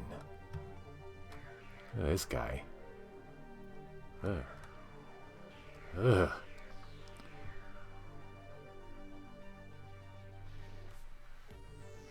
In the United States, the erection of state asylums began with the first law for the creation of one in New York, passed in 1842. Many state hospitals units were built in 1850s and 1860s. This is right what I'm talking about. A brand new asylum was opened up in Miami.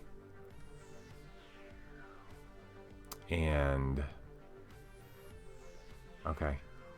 And I think what's a fucked up? Didn't you say somebody electroshock therapy? Electroshock therapy was started in I want something to do with blood. I like blood transfusion. Was that weird?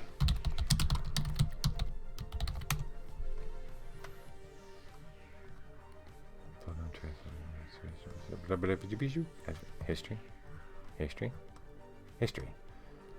17th century. Whoa. Jesus Christ, read this. Pope Innocent VIII is sometimes said to be given the world's first blood transfusion by his physician, who had him drink by mouth the blood of 3 10-year-old boys. The boys subsequently died, of course. The evidence for this story, however, is unreliable. That guy was a fucking... He was a fucking vampire.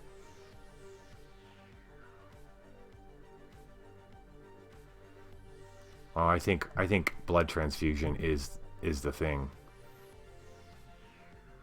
Yeah.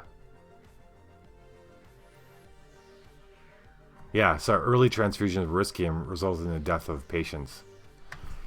Boom. All right.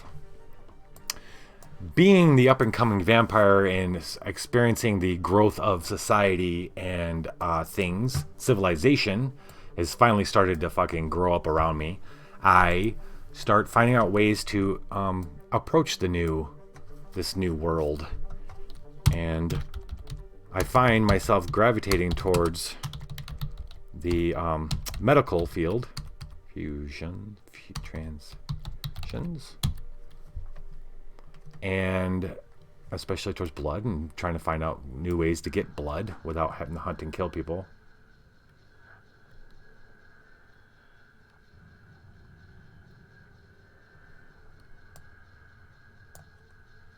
You are a blood banker. Just to some rando, or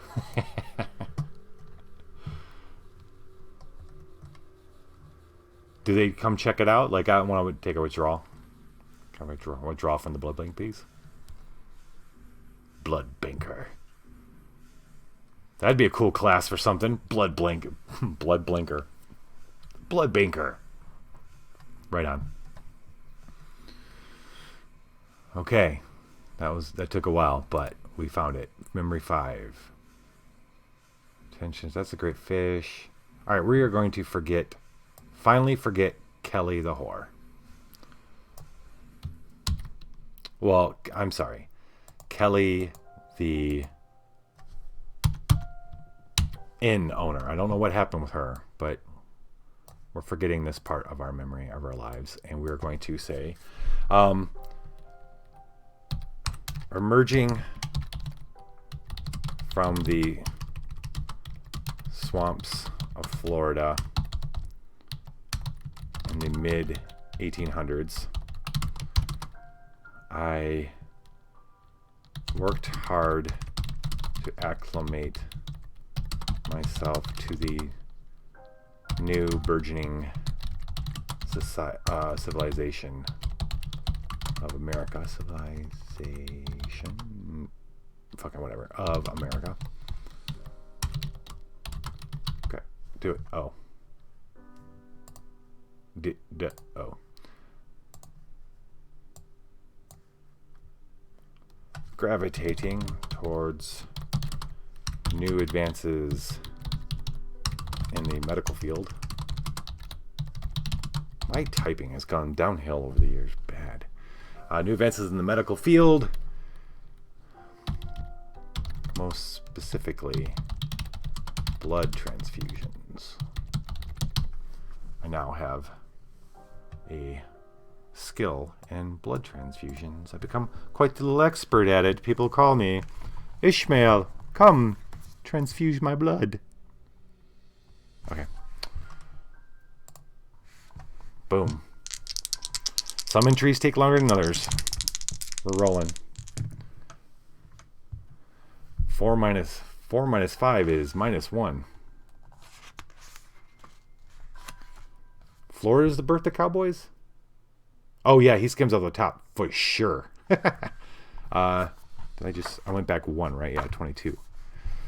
Create a mortal character. You have shaped them from infancy to be exactly what you want. Lose a resource. Really? What do I want? What do I want?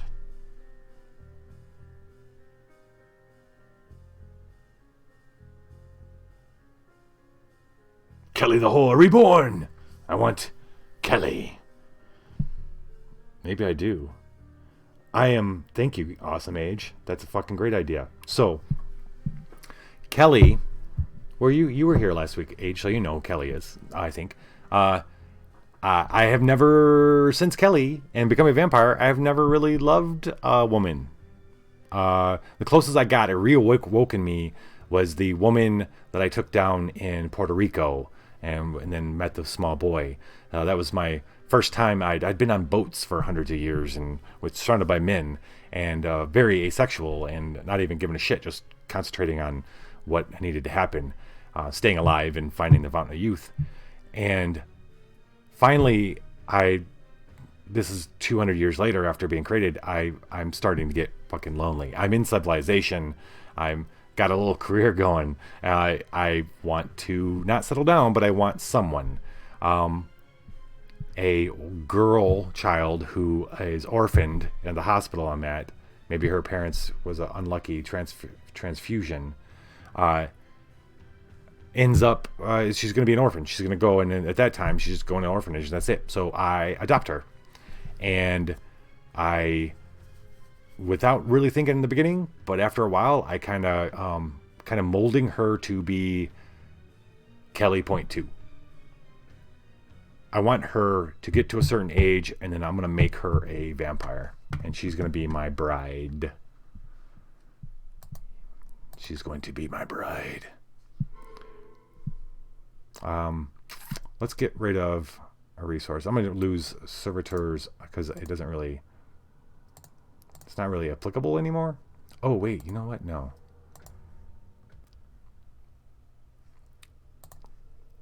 I probably lost this a long time ago, but I'm going to get rid of the handwritten note that I think is from my mother. That's just gone. And we need, I'm just going to call her Kelly.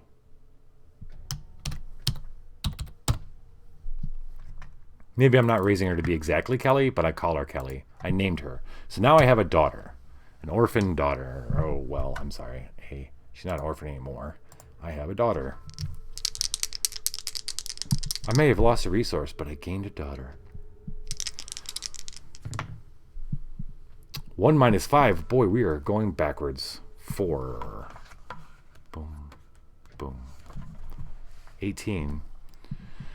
You have fed too long in one place, destroying a community or social group. Who were they? How did the last community member die? Gain a scavenged resource, lose a resource. That was a scavenged resource. Okay. Yes. Got a little too comfortable in my blood transfusion thingamabob. Flat earthers. Yeah. What I'm thinking, it's a medical group of doctors. I think.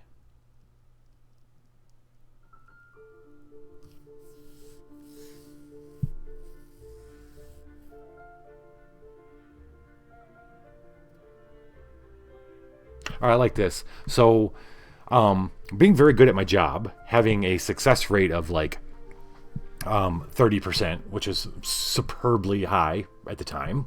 I'm making shit up, but of being a successful blood transfusion, saving these lives, made me kind of popular in Miami, and to the point where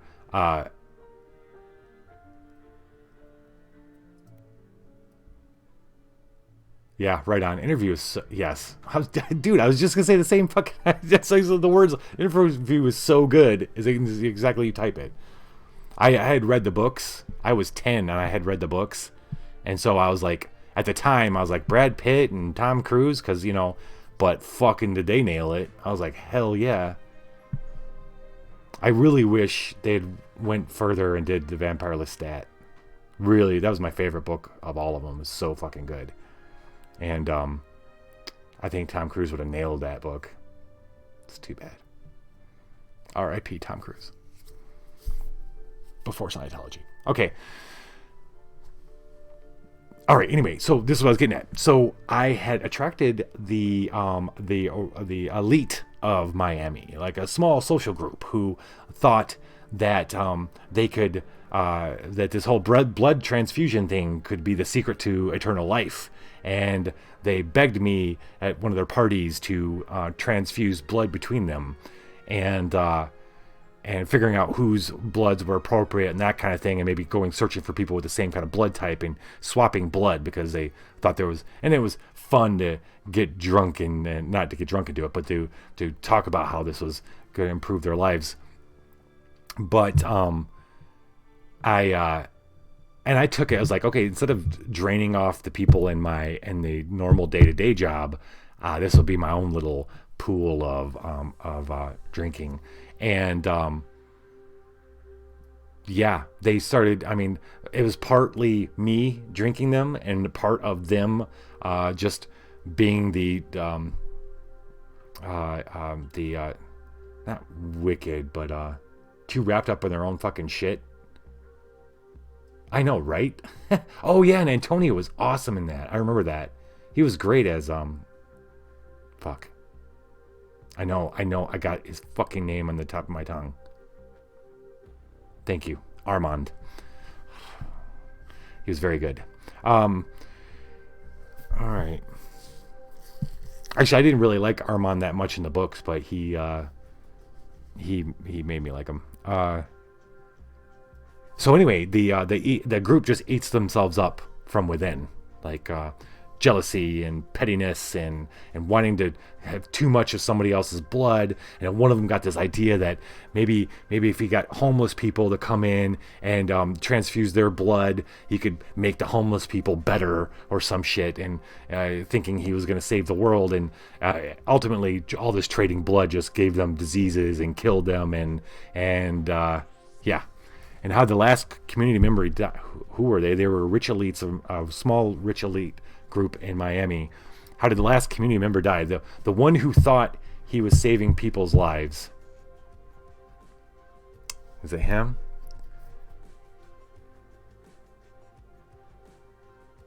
Yeah, this guy, he just goes over the deep end and wants to give all his blood to all these different people. And I take too much from him, and I tell him that he's taking too much, but he doesn't care, and he dies in my arms while I'm taking blood from him in his fucking mansion. I'm gonna lose.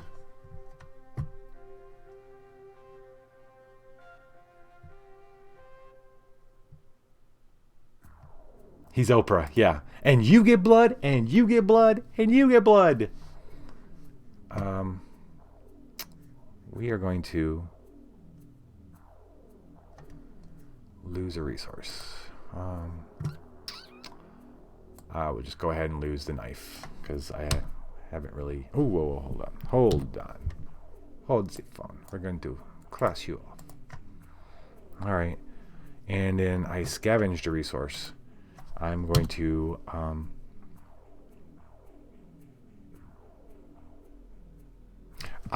this guy's gonna die. I'm gonna take his freaking home. A wealthy man's estate. He leaves me the estate. I will take it.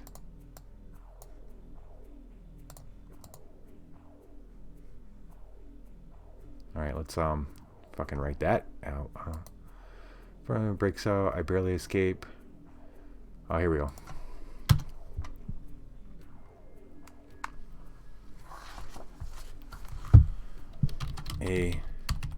An elite group of a wealthy group of elites convince me to help them trade blood with each other, and after a while more people from around the city, each has their reason for doing it, but all fall, but after some time, diseases are caught, ideologies.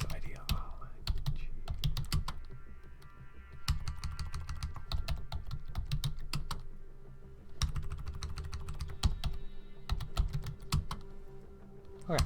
Ideologies go too far, finally decimating the group and leaving me with a wealthy man's estate. A wealthy man's estate. That's either a good band name or a good album cover name. All right.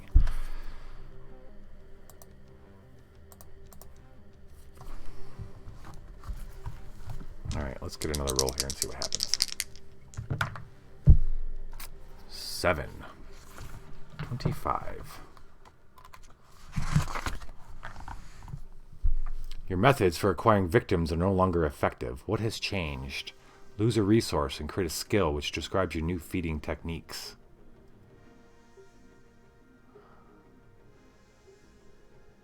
Huh.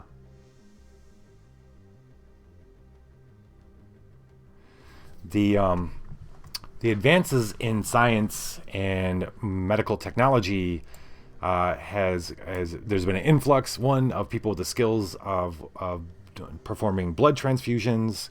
Technology's rapidly rapidly getting better. Well, not rapidly at 1800s, but still getting better and better. Well, it has, and so it's harder for me to skim. And my group of dudes, my wealthy group of elites have all died, so I don't really have. I'm gonna get rid of this servitors of lineage because I don't really need it. It doesn't really play into the story either. But I can create a skill. Describes my new feeding techniques. Horin. No. What happens is, now that I have this wealthy man's estate, I start kind of blending in with the social elite in Miami. And my new skill is social manipulation. I'll just say social manipulation for lack of a better. I become a rake. Raking. It's my new skill. Party thrower. Rake. It's beyond my control. Has anybody seen Dangerous Liaisons? Rake. Lose a resource, create a skill which describes your new feeding techniques. I'm a male whore. Memory 4. We're going to add this to this. Advances and a crowded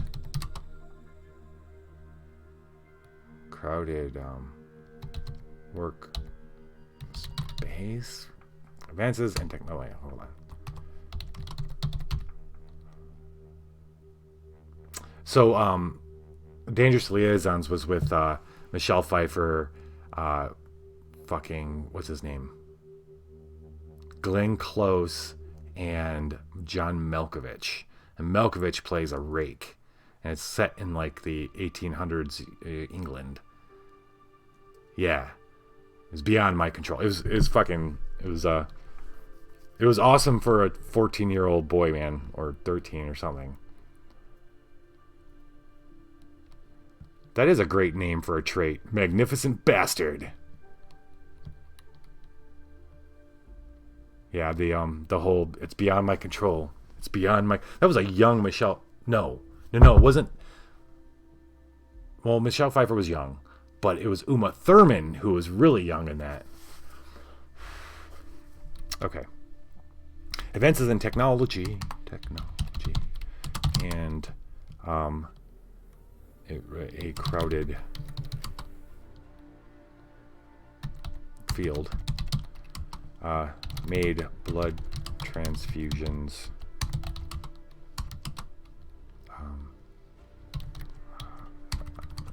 no longer a viable food source, viable or safe source. With my newfound property and social standing, I became a rake. I started throwing parties and becoming a rake. Booyah.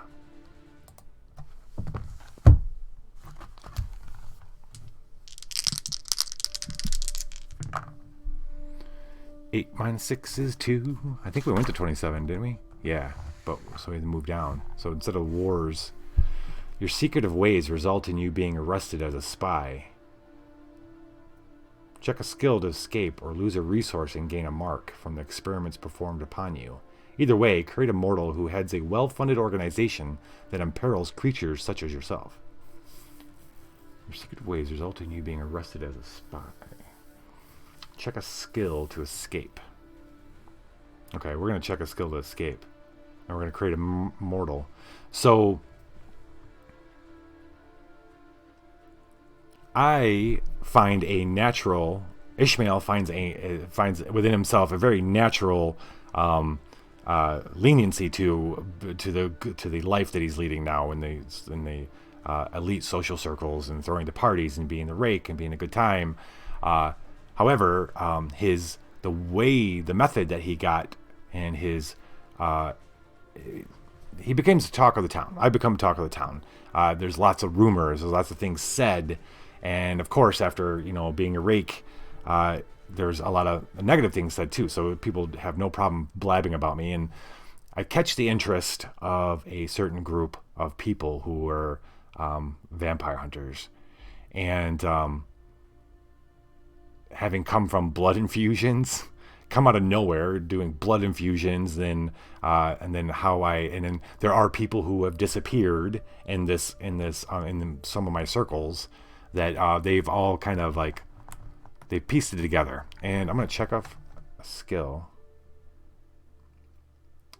Sephirophysics. Welcome to the dungeon. Thank you so much for coming. I'm sorry I murdered your name. So I need to check a skill to escape. Alright, so that's what I'm thinking. There are one of the women that I have women that don't like me much anymore. They're, mostly because they're jealous that I just sleep with everybody. And then there are women who do like me. And then there's a few men too. I'd say that Ishmael goes all the way, both ways. But the one particular woman knows that this other group of people who have maybe spurned or something have been talking to these people who are very interested in me, and she lets me know before they come for me. They're coming to get me. And so because of my raking, I'm gonna go ahead and check this skill, raking. Because of my raking, it works both ways. It caused this to happen, but it also saved my butt. Oh, look at that. Look at that. Haha, to the funny farm. Moo-ha. Alright. So, yeah, so I escape. And now I don't know where I am. I don't know, but that's going to end my raking. Oh, fuck, what happened to... Wait, hold on. What happened to Kelly? Shit, this whole time. All right, so this is my raking is all happening while Kelly's growing up. So Kelly joined me in the house, and now maybe she's like 15, and we're fleeing because some unknown group is coming after me.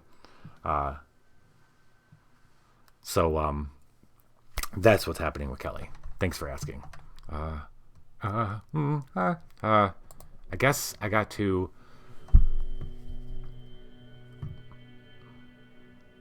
I gotta forget something. You know what's really interesting? Is I managed to become a rake with my fucking face. Half my face is weeping blood. And I got a half... So I've kind of fucked this story all up. Because none of that makes fucking sense. Oh, it does. You know why? Because I wear this cool-ass mask that makes me even more intriguing.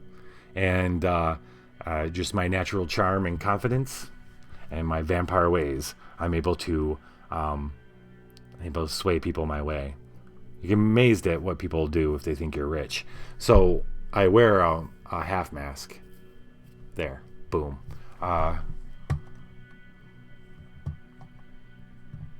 Pepperidge Farm. You remember Kelly? Pepperidge Farm remembers Kelly. All right, we're gonna get rid of memory 1. And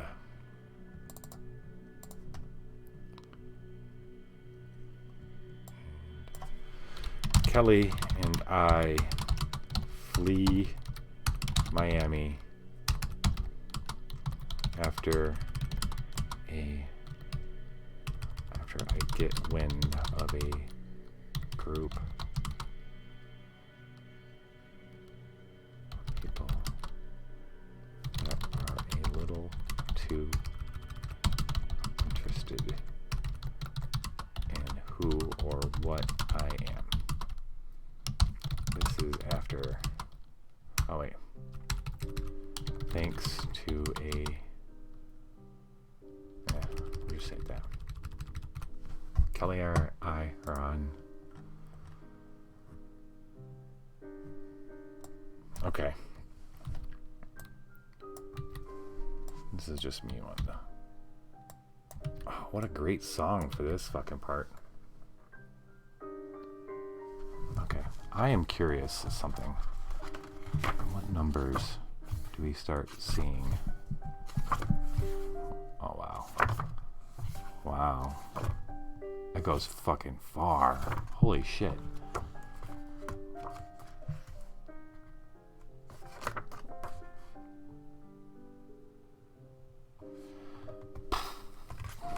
I'll do another roll. We're fleeing.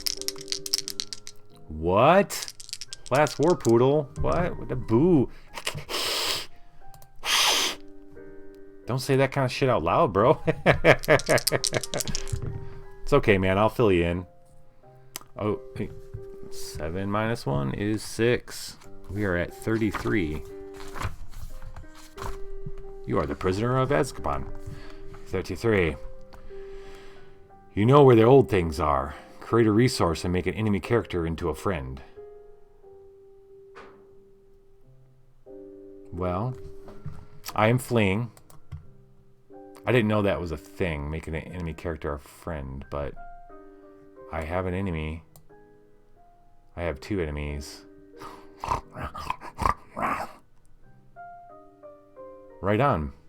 I like hearing that, last war poodle. We are going to be goblins. Gobbles. And then after that, I think the following Tuesday, I think we're going to play Star Jumpers. Star Jumpers.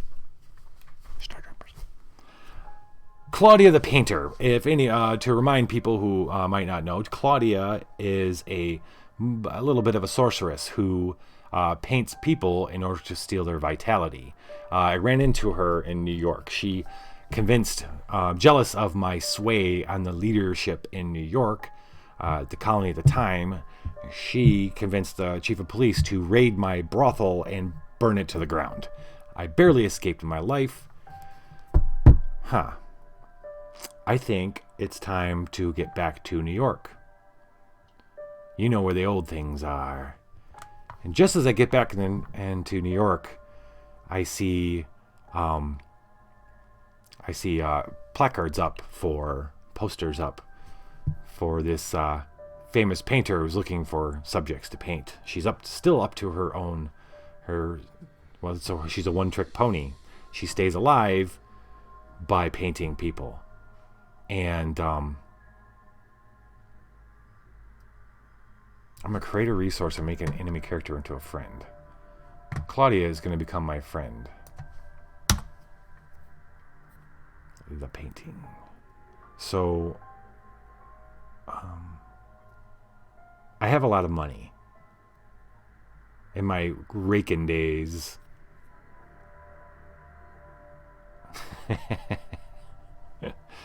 Damn right. Can't teach a new doggo. Wait. Can't touch it. Can't. Oh my god, I'm murdering it all. Okay, never mind. We're going to create a resource. Create a resource?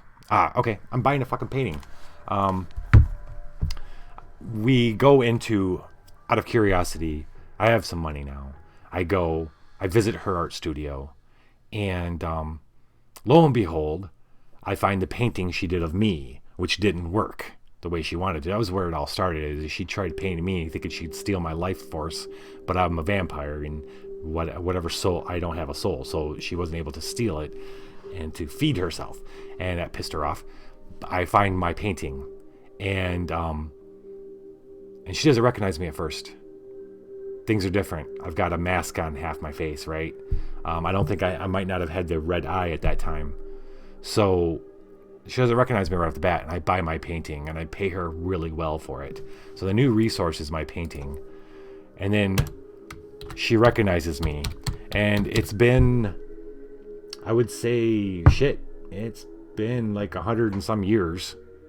And so at that point, you know, I remember shit like when you're in school and like you never hang around with these certain kids, but then like later on you meet up with them and maybe you weren't really friends like later on after school, or like it's something outside of school and you see each other, you're like, holy shit, I know you, and all of a sudden we're buddies. That's kind of like how this is going. We're a couple of immortals sharing a nice laugh. She gets paid really well for my painting, and now I have my painting. She gives Kelly the eye that I don't like, and I don't let her paint Kelly, even though Kelly wants her self painted. I say no, and then I explain later. Kelly's getting to the age where I'm gonna have to make her a vampire, my bride, soon. That all sounded really fucked up. All right, let's hold on. You gotta record that shit. Gotta record it somewhere. Oh, yeah, right. Up in here. Up in here. Up in here. Bum. I find an old friend in New York, Claudia, the painter. She doesn't recognize me at first.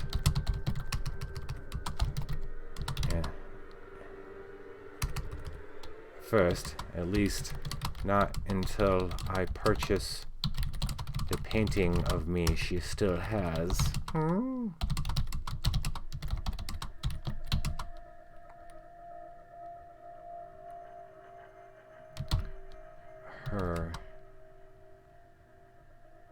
Her reaction is unexpectedly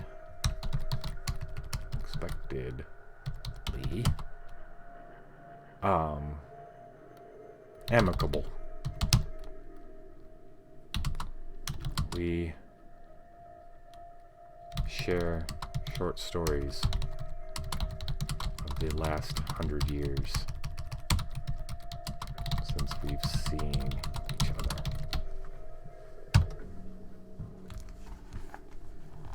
Ooh, some fucking foreshadowing music here. Let's go. Let's see where this shit goes.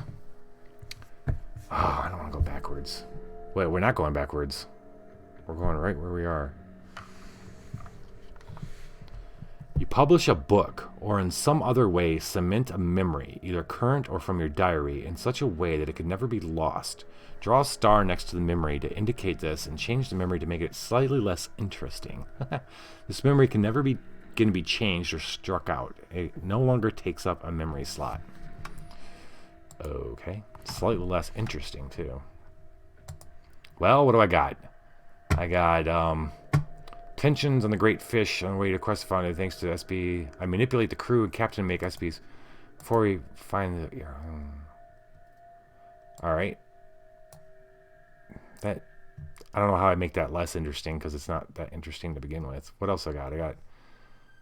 Oh, wait. After slaying my captor, I assumed the role of Captain of Hammer, becoming a vampire whaling captain, fed by my crew, and we finally slay the great white demon whale. I write Moby Dick. That's exactly what the fuck's about to happen. It's awesome. I can't believe I got this entry. This is so sweet. And it's slightly less interesting because it doesn't involve a boat run by a vampire whaling captain. And the whole tattooed fucking preserved leg of Ahab. This is amazing. Oh, fuck. Fuck, what am I supposed to do? Okay, choose. Published book. Published book.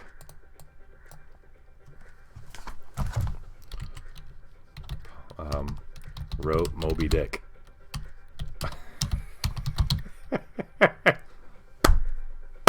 I love shit like this and tying things together. Wrote Moby Dick, and there it is. Nice.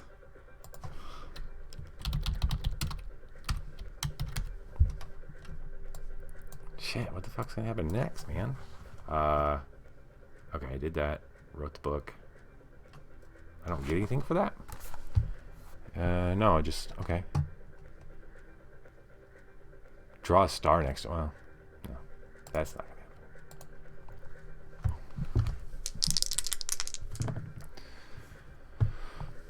4 minus 1 is 3. 36.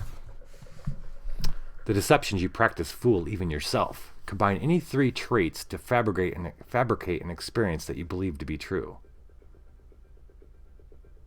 Oh. Oh. I think it should have something to do with Kelly.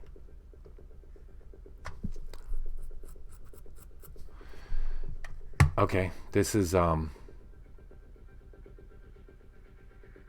fuck. I want to use Kelly, and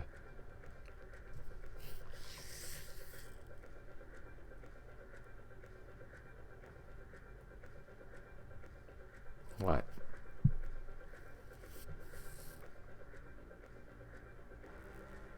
All right. What I want to do is, fuck. It's a memory experience. What I was getting at is I want to have myself tricked into believing that Kelly is Kelly. That the young Kelly is the first Kelly. That's how I'm going to get myself to marry this girl that I've been raising.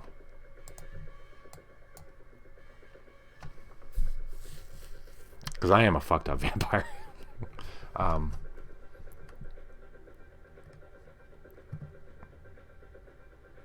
I just know what else to throw in there. I'm going to use 2 instead of 3.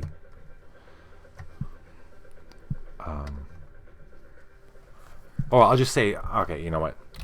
I got it. I've told myself that I met Kelly at the estate in Miami. And that she is the one and only Kelly. My first love.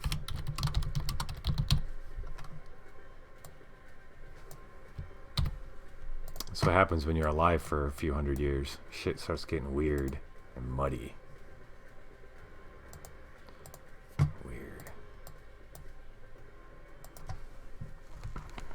Alright, I'm going to do one more memory. And then I got to decide... Don't cross the streams. Alright, I'm going to do one more memory first, and I'll... -1. So we are at... No, wait. We were at 36. Now we're at 35. Yes. You encounter the descendants of an old foe and help them in some way. Why did you do this? Why? Check a skill. Create a mortal character. You encounter the descendant of an old foe and help them in some way. Why did you do this? Check a skill, create a mortal character. Well, I don't have many foes left. Oh yeah, wrong Kelly. Wrong Kelly. Well, technically, the original Kelly is still my enemy. She just let me work for her. Well, Claudia, we just made friends. Well, I guess you know what? That's a good point. She's an old foe. Still doesn't change the fact that she's an old foe. Ofo. And she's human, so that makes it...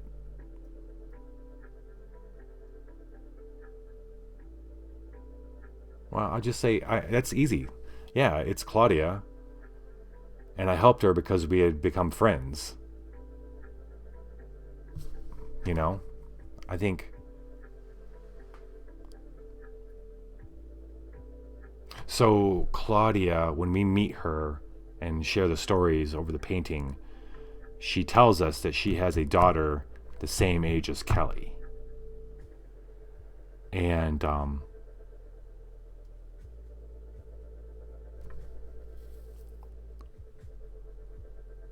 Now, how do I help her? What do I know? Let's see. Check a skill. What do I have left? Builder? Ah! Well, I could fucking build her something, right? Shelly. It is now. Kelly and Shelly. Psh, you're good. That's writing. That's some writing. All right, Shelly. We're gonna check off my builder skills. I picked this up on a deserted island. Hey, nice.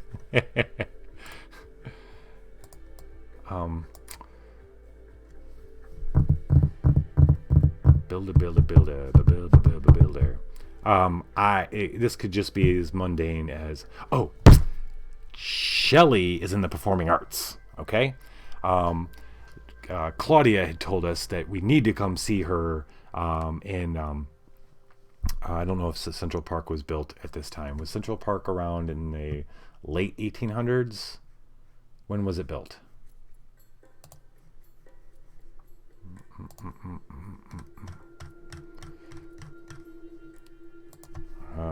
Central. I think it was. Because I remember when I read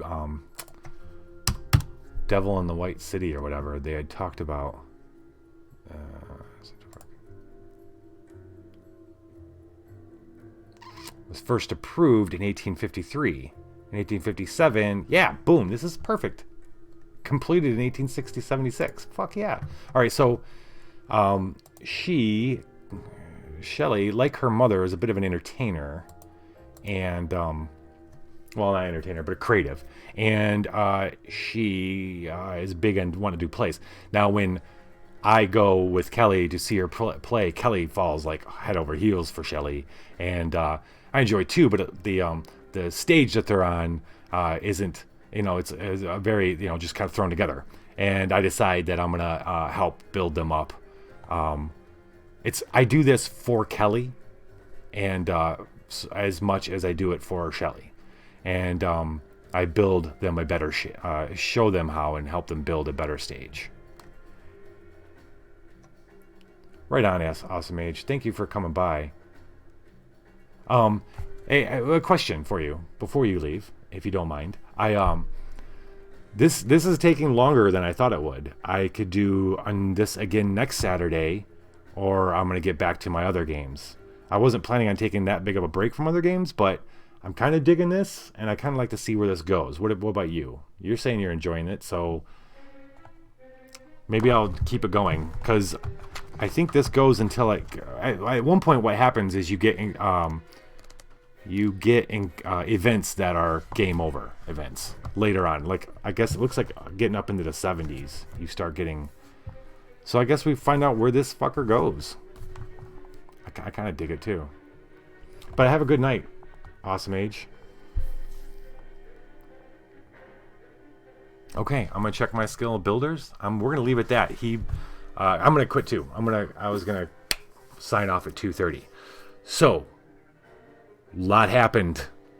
Ishmael has just helped build a theater stage in Central Park. Right on.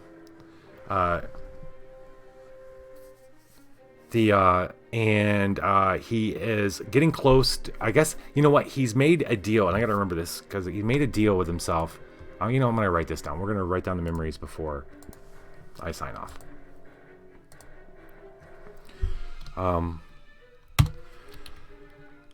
For Kelly, I've helped the daughter of Claudia build a stage in Central Park.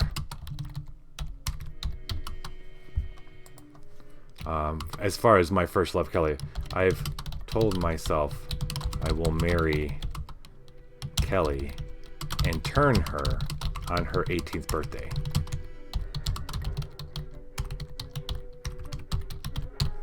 For Kelly, I've helped the daughter of Claudia build a stage in Central Park.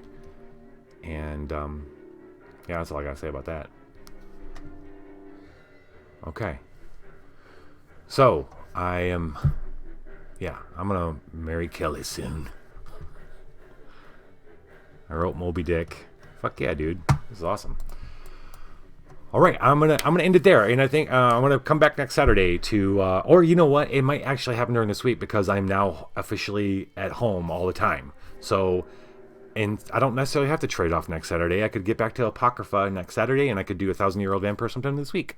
Stay tuned. I might be popping up more lately, guys.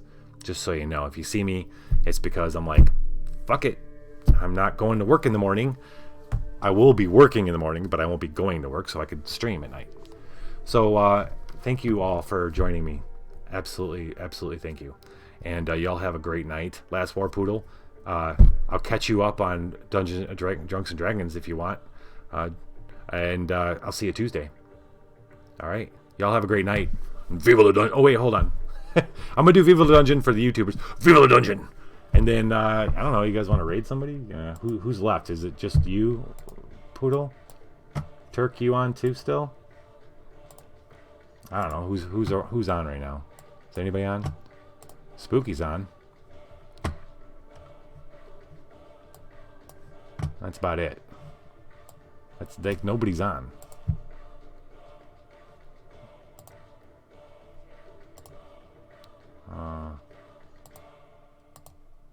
Oh, there's not many of you guys. You're all going to bed.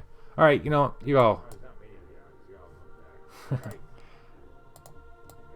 All right, y'all take it easy.